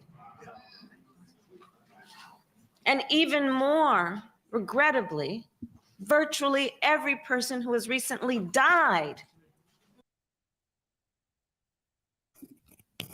Okay, I didn't even go here with this. She has said virtually 2 times. And I was teaching you guys the word virtually. And now I'm watching, because I saw this earlier tonight because I wanted to share this with you. And now I'm realizing how important legally it is that she says this. And virtually every person has died. It's a fucking lie. The word virtually makes everything behind it legal to lie. I virtually love you. I am right now virtually making $1 million because the word virtual is not real. Virtual reality. Think about it. Meta. Holy shit balls. If this isn't a truth bomb, I don't know what is. Stop it. Of course, Taz. But I'm trying to teach about don't drop. I'm not even going to share that. Don't drop that truth bomb. We're talking about language right now. Language is really important with you when you realize what's happening. Please, guys, stick to the focus, please. Virtually, she has now said 5 times. Virtually. Let's see if it's scripted. Let's look at the script because I put the script on. Listen. Virtually everyone in the hospital. Virtually everyone's died. If you don't say virtually, you can't be sued. If you don't say virtually, you can be sued. Okay? Know that. The word virtually, I love you. Virtually, this is the contract. Virtually, I'll pay you next week. You use the word virtually, you're no longer in this reality. I'm sorry, I've done infomercials, and that's the word you can use when you don't have to actually be honest. Okay? I'm saying it. I might be going to hell because I virtually told you about a workout equipment that didn't actually work. But this woman's having people do that into their bodies, virtually giving information that virtually might not be true. Virtually. Fucked up shit, man. Virtually, it's a fact. Virtually, it's a fact. Virtually, it's a fact. Pay attention. Why is that funny and why are they clapping?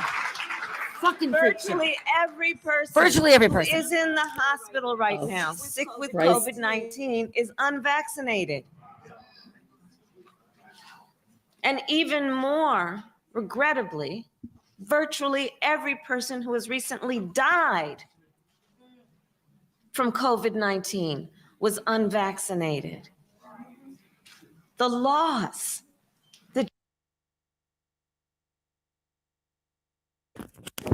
I'm going to try to get through this. I promise I'm going to really try to get through this. And brand new tube, if you're still here, I'm glad you're here. I'm sorry I'm not. It's so, it's virtually so painful. But I would like us to bring just at the end of my live stream, what I want to have like a take home so people just don't get pissed and they just regurgitate the same shit. And then we're like, oh, we're all going to die. And no one's waking up and blah, blah, blah, blah. Like I'm trying to bring a little joy and humor to it all. And so maybe every live stream I have, at the end of the live stream, we take home one word where we know legally anything that's said after that word is a lie. Legally. Okay? How about that? Then that way I don't feel like I'm just doing these live streams to preach to the choir and to make us and them. It'll be more of a sovereignty education via the same kind of fun hypnosis, entertainment shit that they do on us, but I'm doing it on you guys, but in a positive way. So at the end of the evening, virtually, everyone will be happy. Virtually, you'll understand the truth. Virtually, you'll all be my Patreon. Virtually, you will maybe wake up. Virtually. Go on, Vice President. Now that you've engaged them emotionally, virtually. the tragedy of that loss. Literally every person who has died from COVID-19 that we have recently been seeing was unvaccinated. You hear doctors now talking about. So someone that's auditory like me, when she said virtually or literally, every person we have been seeing has died. So are you seeing them after they died? And who are they? Give me the numbers, give me the hospitals, because I have been driving around people in my vehicle, 7,222 to be exact, over the past year. Who will tell you a different story? Not virtually, really. Okay, but I'm get the vaccine. I love the World Health Organization. Bill Gates is awesome. Yes, go. I'm just totally kidding. Virtually. About when they're treating someone in the hospital these days for COVID-19, and then they ask, well, have you been vaccinated? The kind of response they're getting, sometimes it's nonverbal, but it's kind of people looking down and saying, no, I haven't been vaccinated.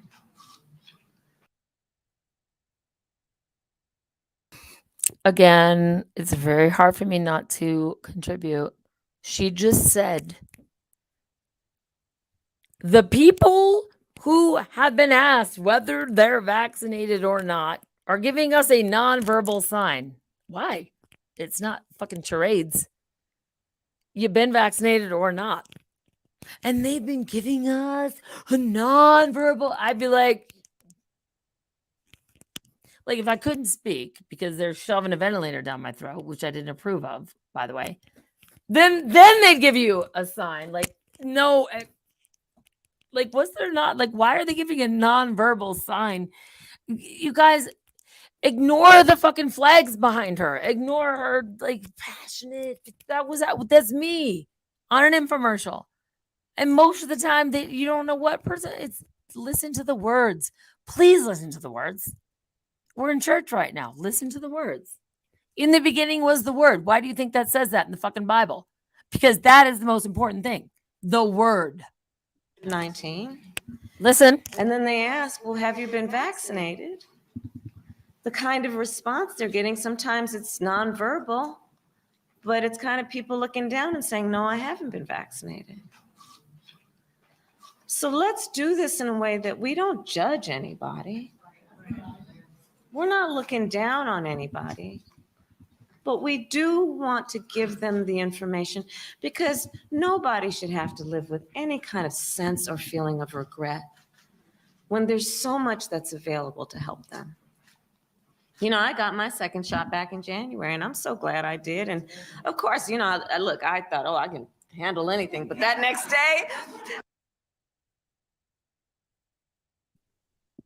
I'm sorry, this is almost over, but this is actually this is therapy for me. She's about to talk about her second jab. I don't know if she's going to talk about her 18th jab, but the fact that she's not is to me the scariest movie. I can't even write a movie that's scary. Scary shit right here. I'll just play it. I'm sorry. I can't with it.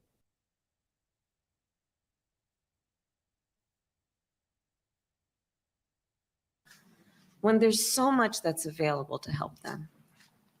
You know, I got my second shot back in January, and I'm so glad I did. And of course, you know, I thought, oh, I can handle anything. But that next day, I was a little off for a couple, you know, I was just not feeling so well that next day.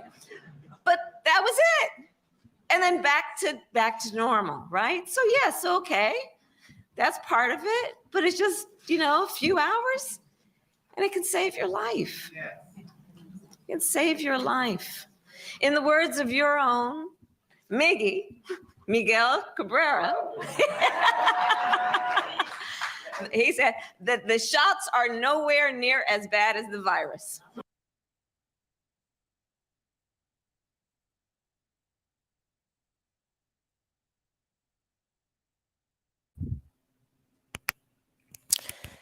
Okay, tell me how my sound is now, because I got a little emotional. And how's the sound right now? I don't have a team. I don't have a team of people. I actually don't have any people whatsoever. So I have to depend on your comments. How is the sound? Just let me know. Better sound. This is the microphone, holding it up to my face. So sound perfect. Thank you. All right. So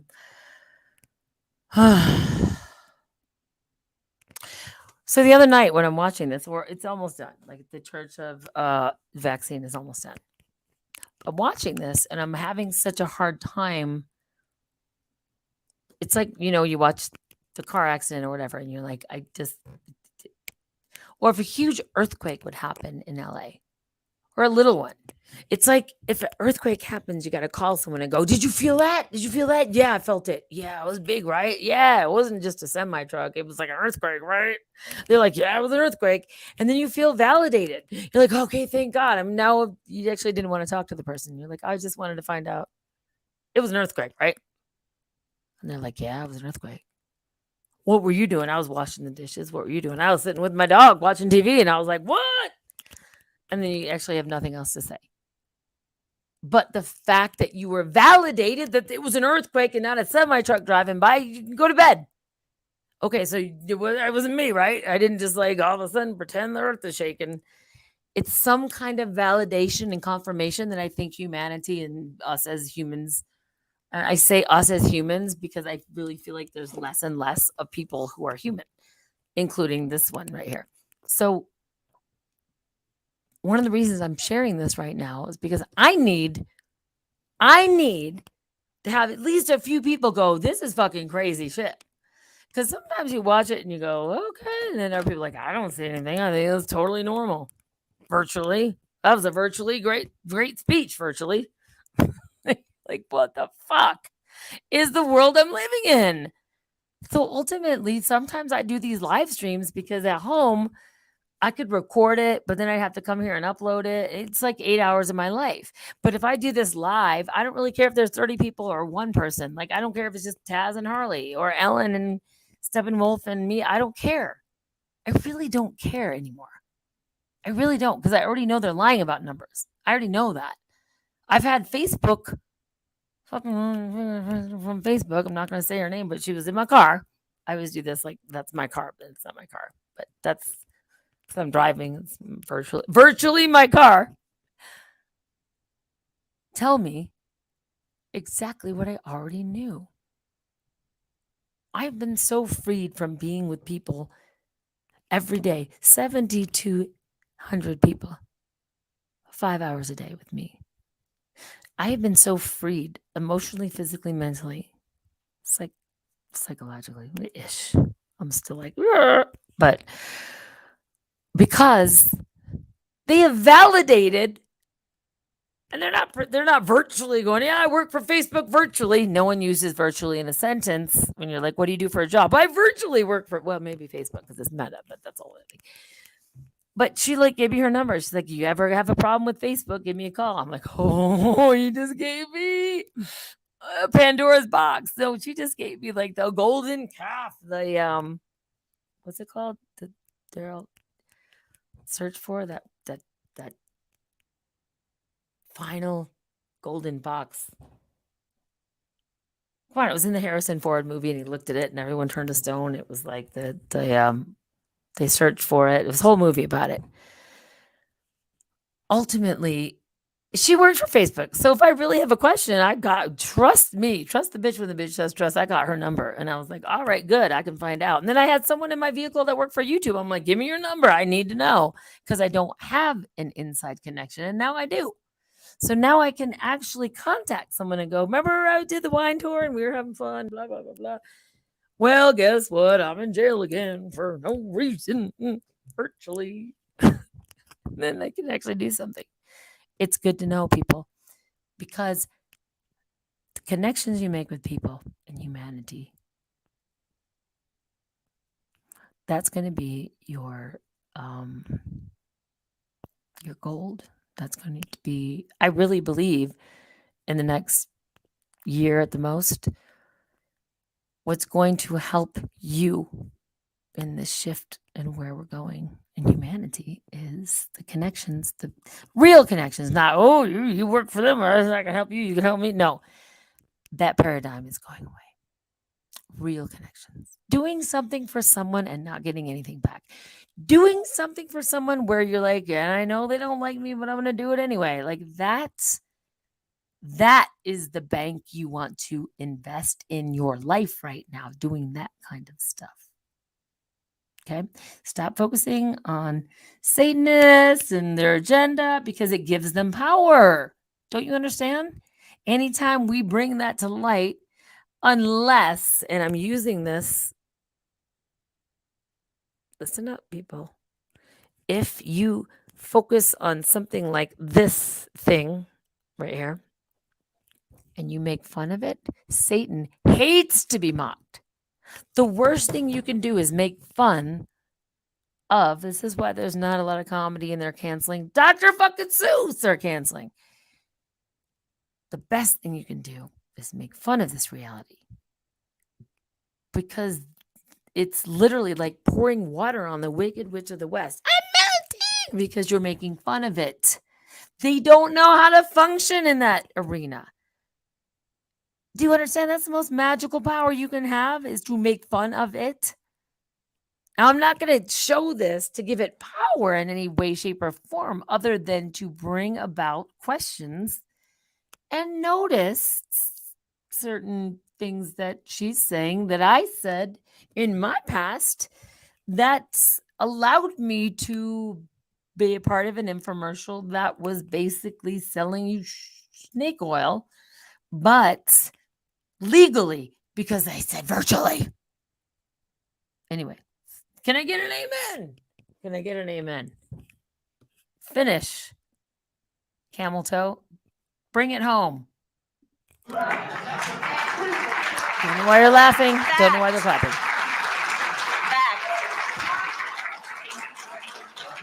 So if you have not yet been vaccinated, some people said, I'm going to wait. I want to wait and see how this all turns out, how everybody else is doing with it, right?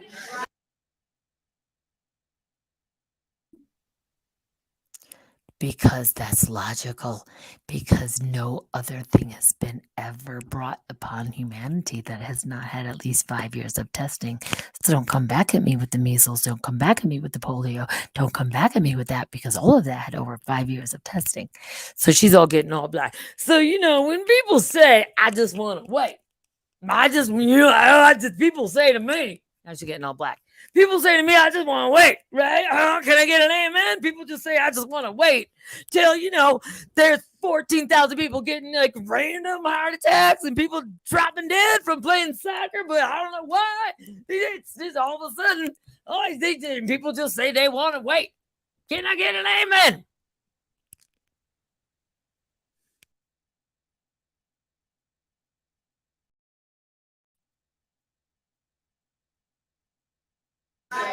So I'm gonna give it 6 months. It's July.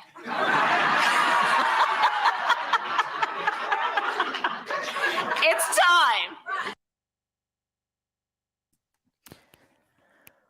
Woo! I'm gonna try real hard not to be emotional. Rachel, do not get the emotions. Will get the best of you. Stay calm. Stay focused.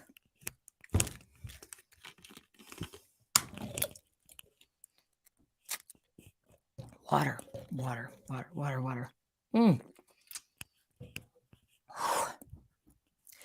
Oh, Church of Vaccine. Say it again. I'm not sure I heard. I'm not sure, but it was funny. I think I missed a joke. I'm going to back it up so you guys really hear what she says. So I don't interrupt anymore, because what she has to say is important. If you have not yet been vaccinated, some people said, I'm gonna wait. I want to wait and see how this all turns out, how everybody else is doing with it, right? So I'm gonna give it 6 months. It's July.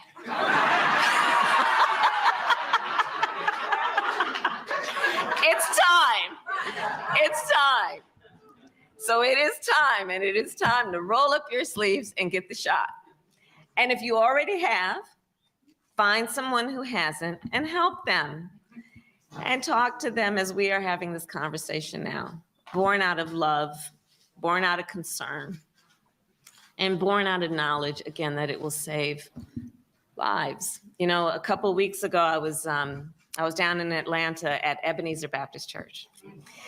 And it was good to be back there. And the church, of course, you all know this is the church where Dr. King preached until the day he died. And today, it is a place of worship, but as most places of worship, also a place of healing. It is a vaccination site. Then and now, a place of healing. And when I was there, I talked with a bunch of folks, and in particular, I met with a bunch of folks who had just been vaccinated, and the healthcare workers who administered the vaccines.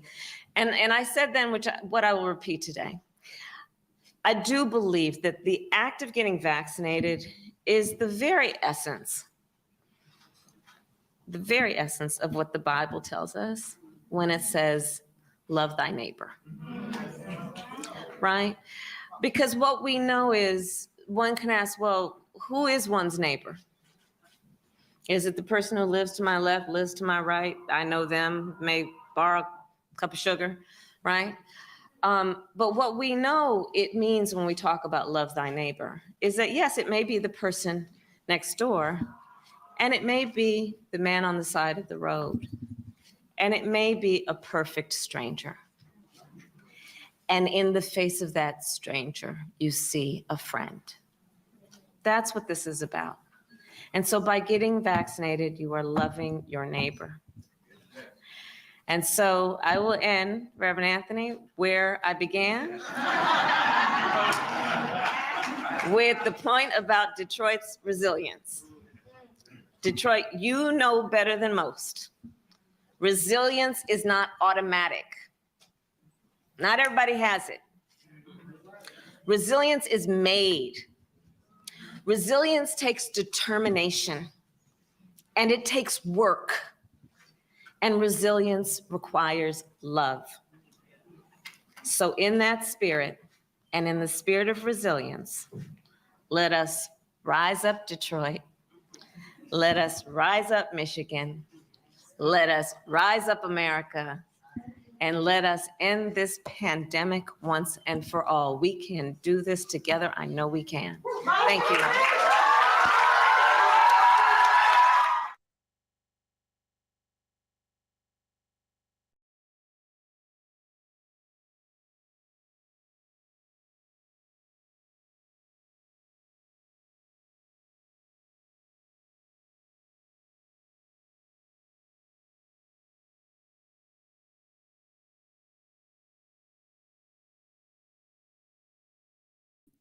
Breathe, Rachel, breathe.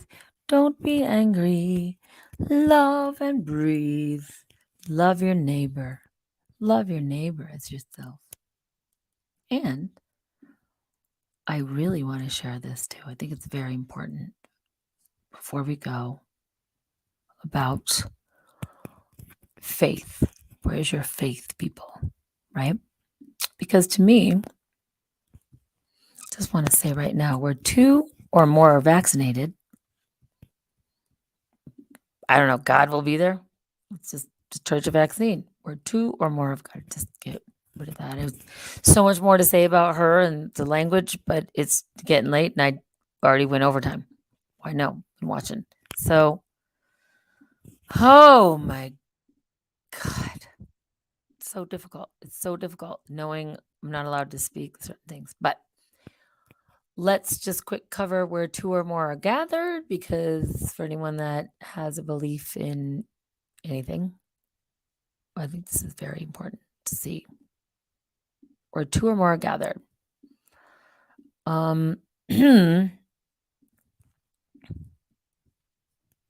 Advice to the churches. After 10 months of limited in-person gatherings or online programming, oh, so true, or online programming. Never more truth was said in a first sentence. Or online programming. Understand, program means we program your mind. Church congregates, like the rest of society, feel pandemic fatigue. We're hopeful that the availability of COVID-19 vaccines will allow our society and churches, notice it's not one, society and churches, to return to normal. But a return to normalcy will take time. 2 weeks to slow the spread. # 2 years to program.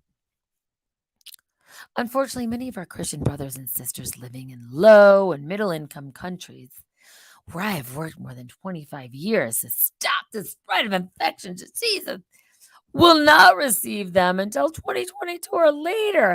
# the countries that'll survive. During the transition period in the U.S., how should church leaders decide on in-person gatherings for their churches? How should they decide? They should maybe have faith in pharmaceutical companies. There are over 500 new billionaires from the moment this pandemic unveiled itself. Look it up. New 500 billionaires. What did they invest in, Rachel? I'm not going to tell you. I'm just questioning. I love the vaccines. I think everyone should get one so that there can be 520, 530 billionaires. Because it's about your health. People need to get vaccinated. It literally is about your health. Vaccination will proceed at different rates in different communities. And vaccination of church congregants will vary even among churches within the same community. There's no single approach to regathering. However, Facebook has now invented a new type of gathering. Thank you, Mark Zuckerberg. Meta Church, Meta Gathering, where we can only gather, or not only, but it's a huge push to gather virtually. Remember what I just said about virtually? Anything after the word virtually is non-existent and is not acceptable in the court of law. Virtually, you can gather with church. In consulting with 4 churches in my home city of Seattle to plan for this transition, I've seen leaders struggle with the complex issues before them. James Broughton, the senior pastor of a predominantly African-American congregation, said, "This is a complicated situation with so many moving parts. We need godly wisdom, which includes scientific knowledge. By the way, science that's not paid for by the pharmaceutical companies. Look who funds your research." Can I get an amen?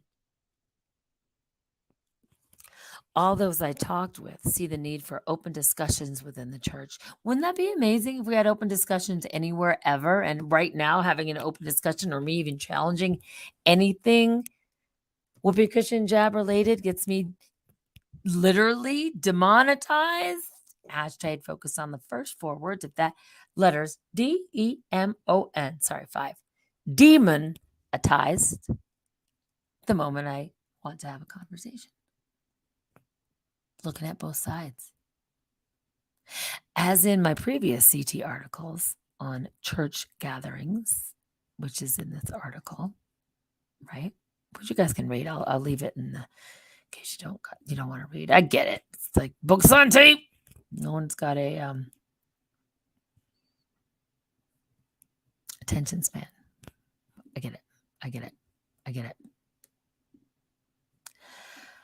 However,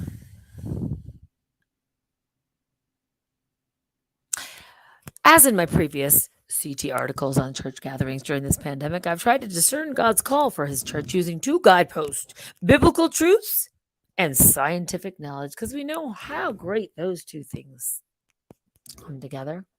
Science and the Bible. Oh, it's such a great combination. Science and the Bible.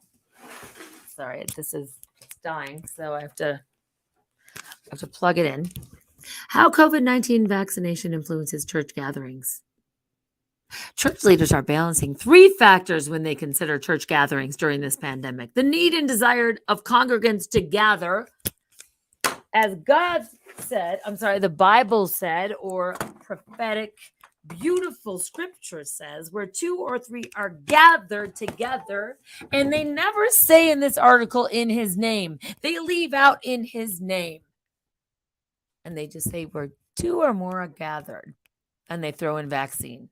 Sorry, who are you worshiping right now? The need and desire of congregants to gather, and it never says in his name. The rate of COVID-19, fear. The rate of COVID-19 infection in the community and the risk of COVID-19, which, by the way, is still 98.9% of recovery. How do people not get this statistic?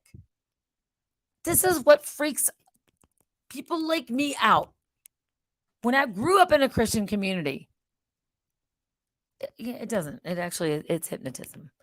I went to Vegas. I saw people get hypnotized by like the guy on stage, and they were like a rooster on stage. And I was like, how does that happen? It's hypnosis. So I answered my own question. The risk of COVID-19 infection and the complications among the church congregants. So look at what he's doing. He's creating this. This is what Bill Gates, his favorite book is How to Trick People with Statistics. You've got a little thing. Gather, don't gather. Oh, there's 2 blocks on don't gather. There's gather, but there's but we don't know. But okay, I can't with this. I've just wanted to show you a little bit of what this is. Good. I'm glad you're laughing, because that should be the laughing cackle that we see with the uncomfortable Camilla. Virtually everyone in the hospital right now. Virtually, it's a fact. Virtually.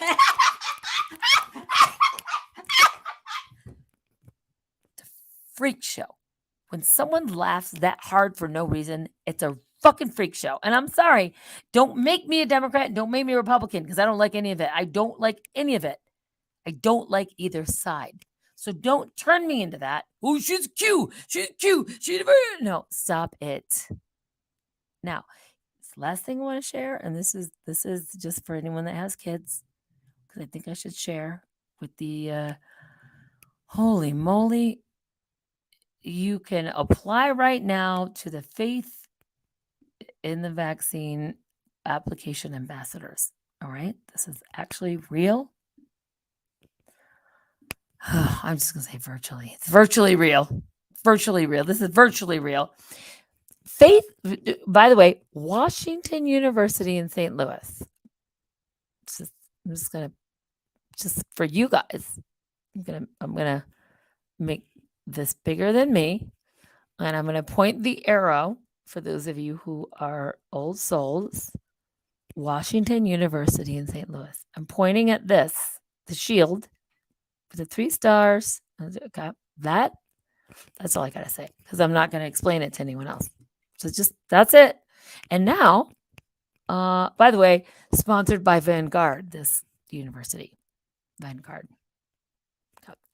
Faith in the Vaccine Ambassadors overview and call for applications. Faith in the Vaccine Ambassadors applications now open. Dude, for 1 second. If this, we got 10 people is the most I've ever had on Facebook, even though I know it's a lie. Can we get a whoop whoop for the meta? A whoop whoop for the meta. Whoop whoop. So if you have a child who doesn't know what to do with his life and is like, I want to give back and I want to just like, how do I give back? And you're like, honey, Faith in the Vaccine Ambassadors. This is what, like, in case they come to you and like, Mom, I want to give back. This is what I hope you'll say.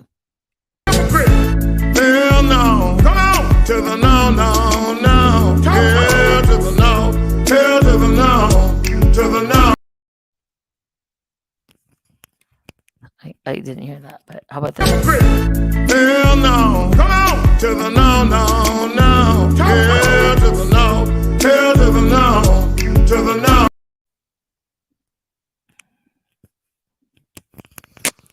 Okay. So, all that to say, let's find out a little bit more about the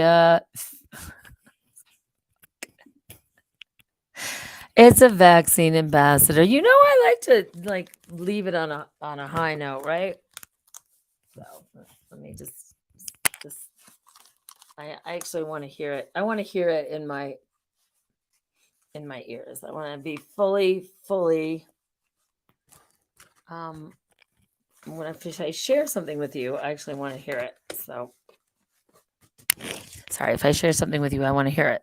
So I have to put the earphones on. All right, guys, let's hear what this Faith in the Vaccine Ambassadors is, because I really want us all to apply right now.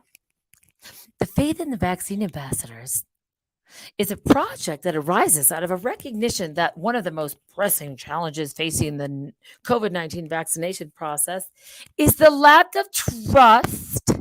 Hashtag the intuition of most of the world right now for the vaccine evident vaccine evident in certain subsets of the U.S. population.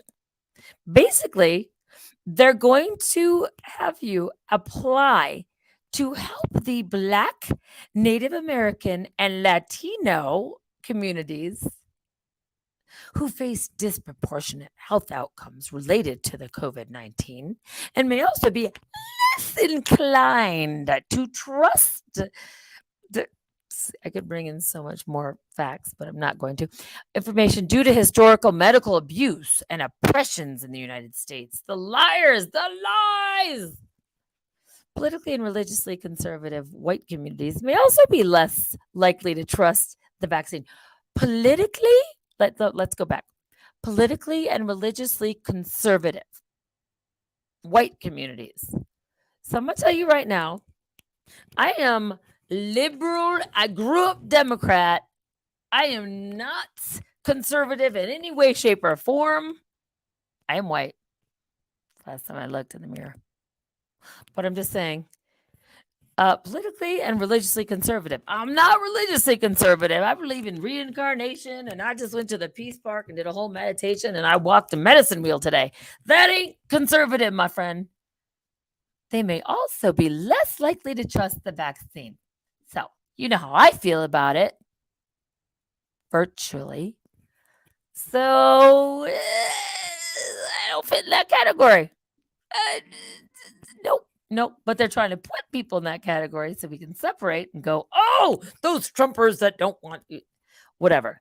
We seek up to 20 Wash U students. Wash U, not Washington University. I mean, why do they have to that's weird. We're going to shorten a word. You can't say Washington University. Wash U. Can we do this? Just put a brain wash U.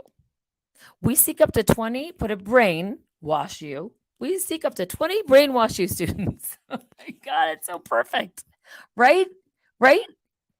We seek up to 20 brainwash you students. I'm not kidding. I'm sharing this with you in a moment. We seek up to 20 brainwash you students to be faith in the vaccine and No, it's not my reality. God, take me. Dorothy, it's not Kansas anymore. To be faith in the vaccine ambassadors. To develop creative partnerships with local communities with the goal of boosting the boosters, right? Boost the booster. And if you have a child who has a booster seat, boost the booster with the boost. Boosting COVID-19 vaccine. Oh, God. Uptake. Oh. The goal of boosting COVID-19 vaccine uptake and saving lives. Ambassadors will be committed to creative, flexible, and consistent engagement with communities involved in vaccine distribution and education, as well as communities with higher rates of vaccine hesitancy.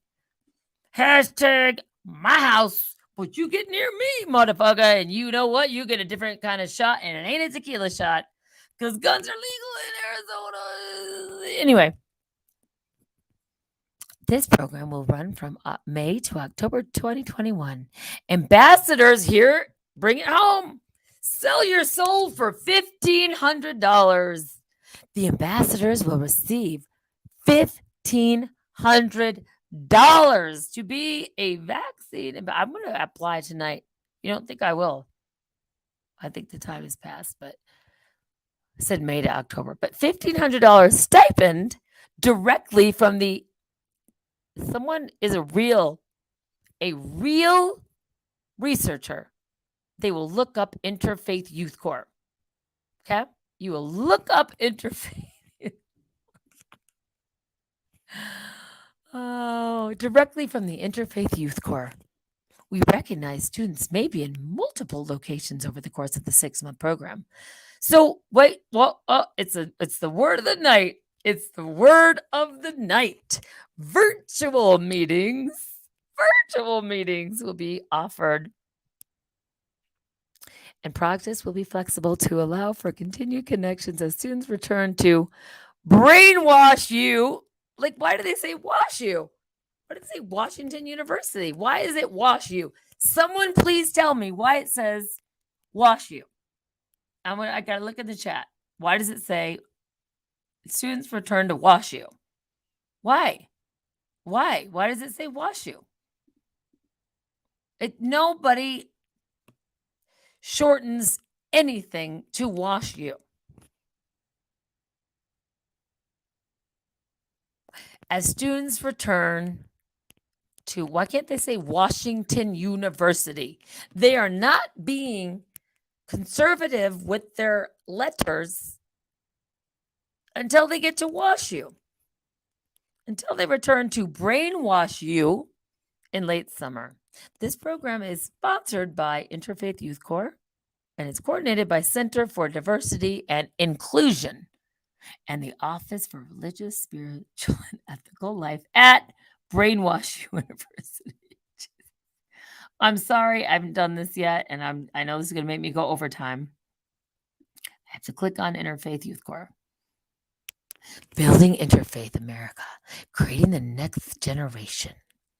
I'm sorry, it's clickbait. I have to find out because I actually care about where the money goes. And if I'm going to have my child join a vaccine ambassador program,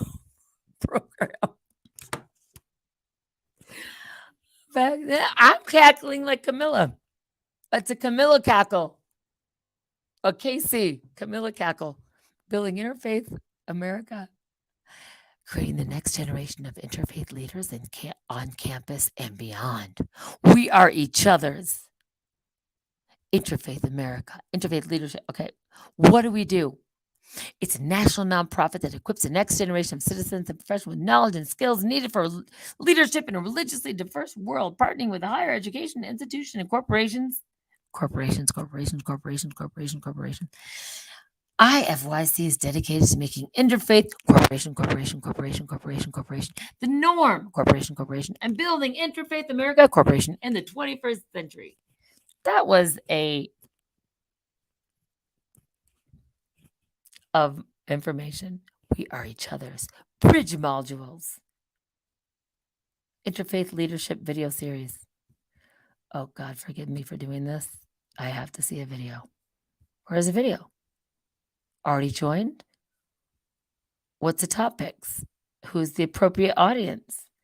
I want to see a video right now. Right now, I want to see a video. Who's appropriate? Designed to be engaged by undergraduates, people who haven't been brainwashed yet. I get it. How else can I access these videos? Click on videos options. I just want to see a video. Interfaith America. Where's the video? God, give me a video. Oh my God, they're getting adaptability. Where's the video? On campus, support, donate, our mission, grants, training. I don't see any videos here. Not one video.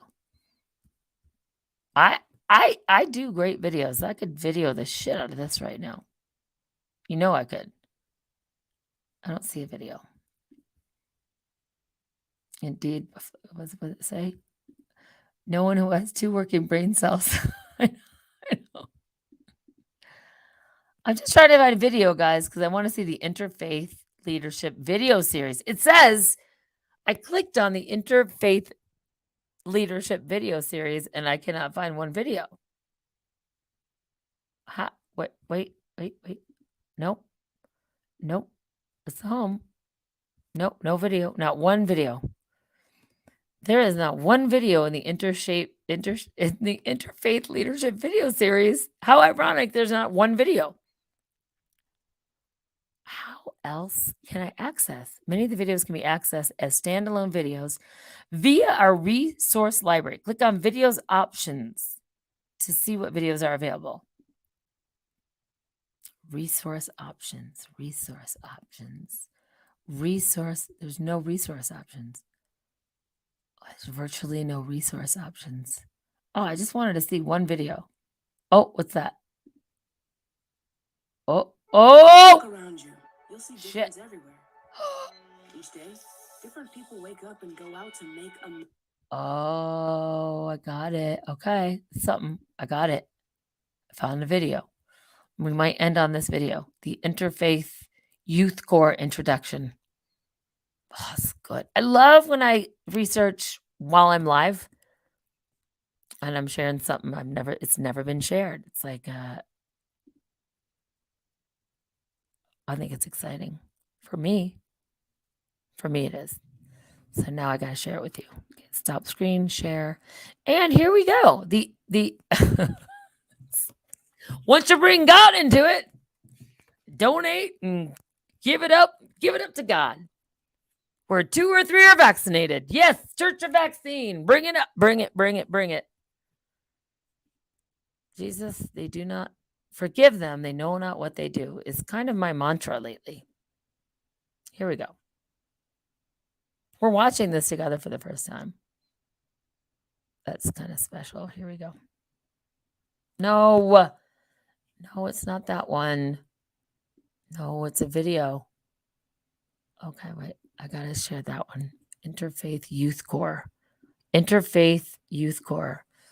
Oh, God. Forgive me. If I make fun of it, it's okay. Oh, here we go. You see it? You see it? You see it? It's a whole YouTube channel. I'm going to subscribe. 1,001 subscribers now. What? Interfaith Youth Corps Introduction. Look at this. Look at this. Oh, what? That looks like Jillian Maxwell a little bit, doesn't it? Doesn't it? It kind of does. All right, focus. I'm just going to play this and that's it. 2 minutes and I'm done. America happen. Different colors, nationalities, orientations. People with different stories, histories, values, and beliefs. Different ideas of what justice is or why we're here in the first place. Different people with different truths. As a society, we're more religiously diverse than ever before. This diversity isn't good or bad. It's just a fact.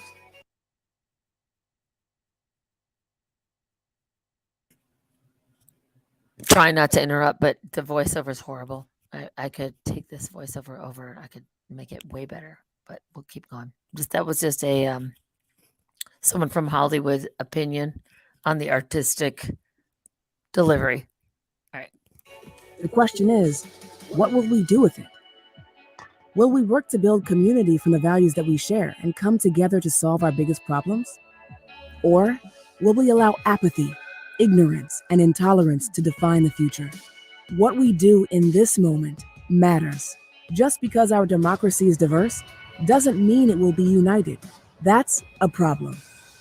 It's going to take something special to meet this challenge. We're Interfaith Youth Corps, and we have a vision for America. One where people of different faiths, worldviews, and traditions can bridge divides and find common ground to build a shared life together. That's interfaith cooperation, and a new generation of leaders is working to make it happen. It starts on college and university campuses, where leaders are shaped and movements are born. It's happening in the classroom, where new ideas are engaged. It's happening around campus, where students get involved and learn what it means to lead. On the job and in the moments of American life where people encounter difference. And in the communities that need leaders with the vision, knowledge, and skills to bridge divides. Interfaith cooperation can be America's future, free of fear and full of possibility. A nation diverse, yet indivisible. Committed students and educators are the key to making it happen. IFYC provides the tools, opportunities, and partnership to help them succeed. Be at the core of this movement. Join us.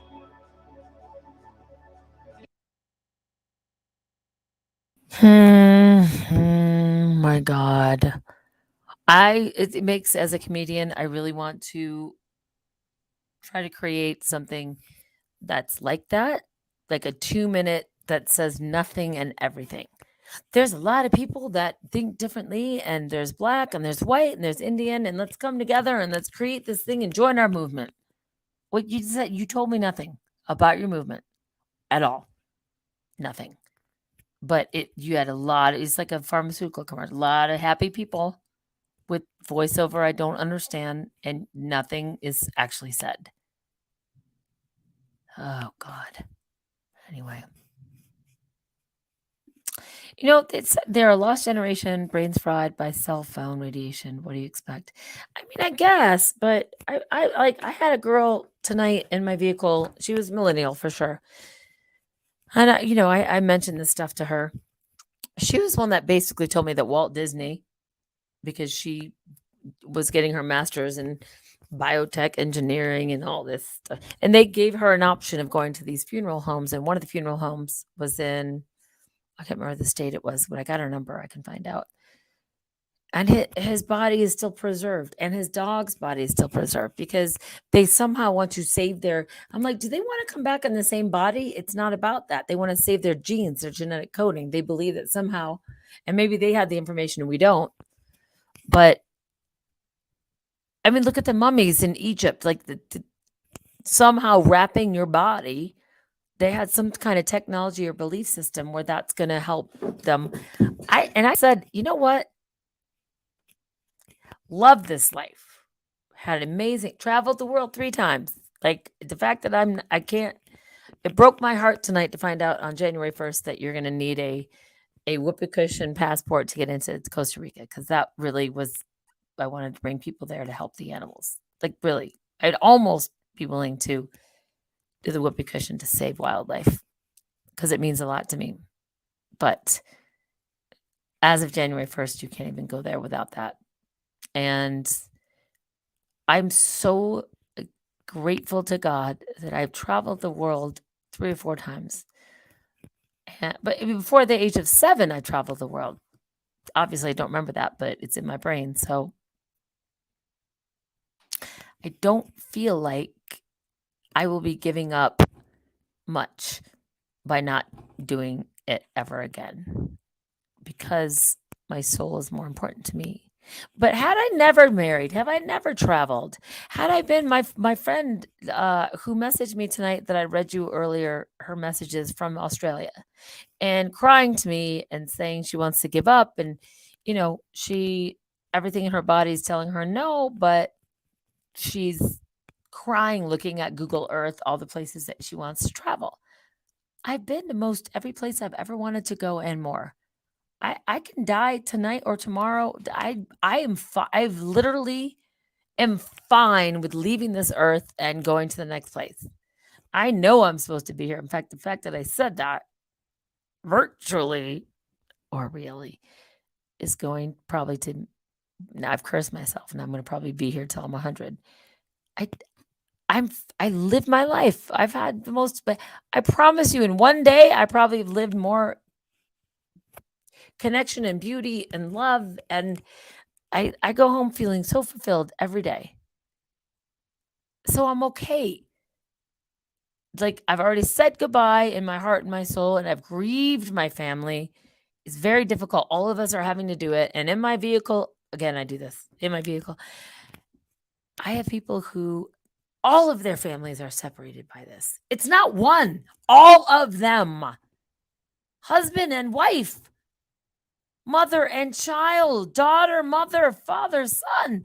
All of the families are separated by this. And then you don't now you don't want to read the Bible. Now you don't want to look at the prophecies and go, prophecies again in my car. I keep going back. That's the prophecy and that's my car, but it's just a wall right now.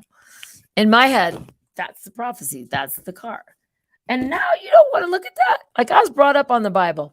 And my mom's a minister. And everyone in my family's a minister, a doctor, a teacher, a nurse. And now you don't want to look at the prophecies. Mark of the beast. Can't buy or sell without something in your arm. Now you're like, oh, that's something that was written way back from that time. No. Come on now. Come on. The mark of the beast, the thing in your arm, the thing in your head, that was from back then. Come on now. Preach it. What do you say? Bishop, what do you think about that? Hell no. Come on. To the no, no, no. Hell to the no. Hell to the no. To the no. Can you hear that? It doesn't seem to me like you can hear that. It was on mute to me, so I didn't get the experience of that. Because to me, I'm finally admitting that some of these prophecies that I've been brought up on memorizing literally word for word. And now you're telling me, it's like, no, that's not meant for that. No, mark of the beast. No, I don't know what you're talking about. Isn't that crazy? I'm finally signing up for the stuff I grew up as a child reading. because it's coming true around me. The wheats and the tares, mother against daughter. Families are being separated. I have them in my vehicle every day. I talk to them and they're all divided. The wheats and the tares. It's in the Bible, man. You brought me up reading this. And now you're going to tell me, no, Rachel, I mean, I wanted you to believe it when you were young. But now that you're older, nah, it's not really that real. Come on, Rachel. Stop it. Oh my God. It's the craziest thing I think I've ever kind of experienced ever. Right? I look at that and go, come on. Just be honest with me. Because the people I know and love that are waking up, I ask them, were you going to take this thing? The whoopee cushion? And this is what they say. The ones I respect and love, ultimately, the ones I always knew were way more woke than me. This is their response to whether they're going to take the whoopee cushion. Nope.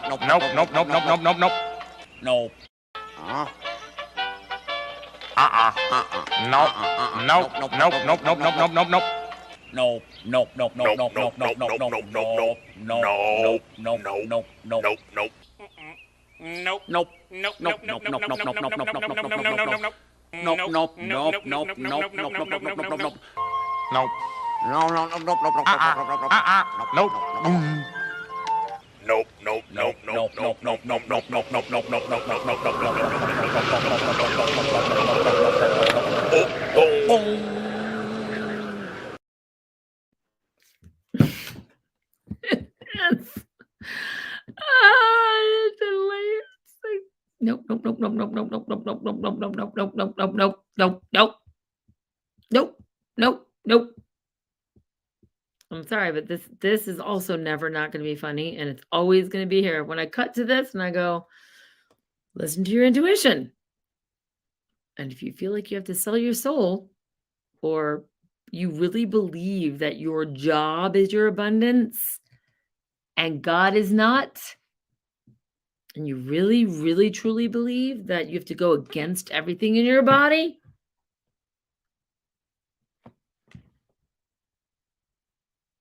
Bishop, preach it. What do you say about that? Hell no. Come on. To the no. Hell to the no. Hell to the no. To the no. No. Come on. Bishop. No. To the no. To the no. To the no. To the no. Hell to the no. To the no. Hell to the no.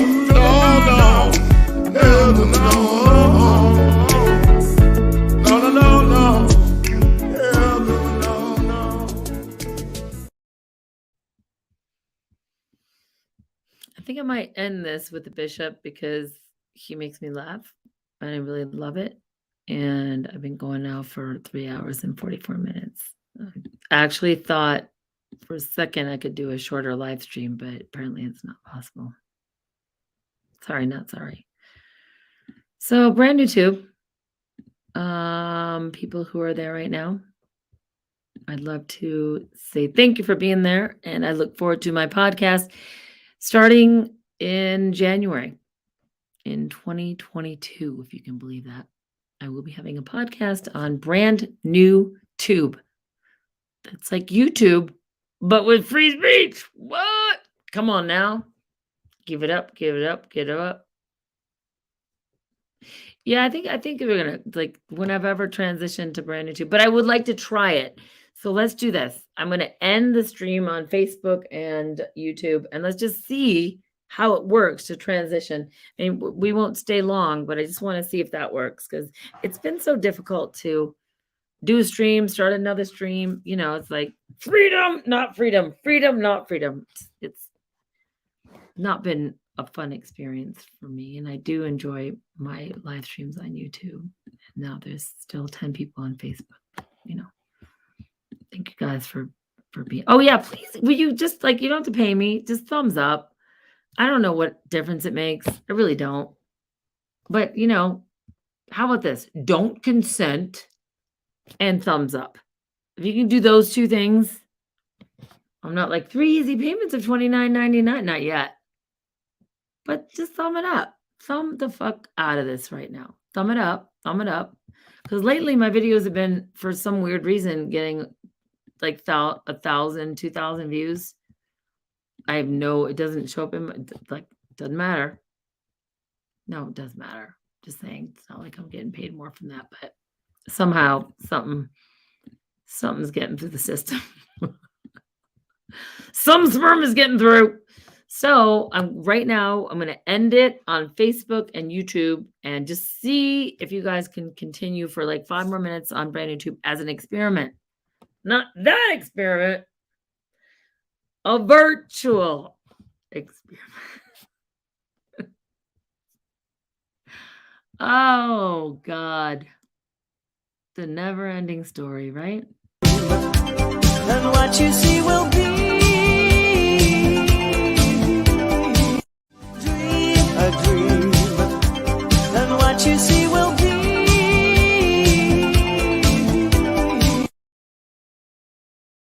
So thanks, Facebook, for hanging in there. And it'll probably be down tomorrow, but the ones that have listened, I hope that you did listen with both ears and with your heart and soul. And keep being real. Laugh, and sing. For God's sake, sing. You know what I mean? If you forgot everything I said tonight, just sing. Sing in the shower, sing out loud. It raises your vibration. They don't want you to do that. Sing. And don't run from it. Because this is what you look like. Excuse me, sir. Excuse me. Do you have time to talk about our Lord and Savior Jesus Christ? Hey, don't run from the Lord. Where are you going? So, you comfortable?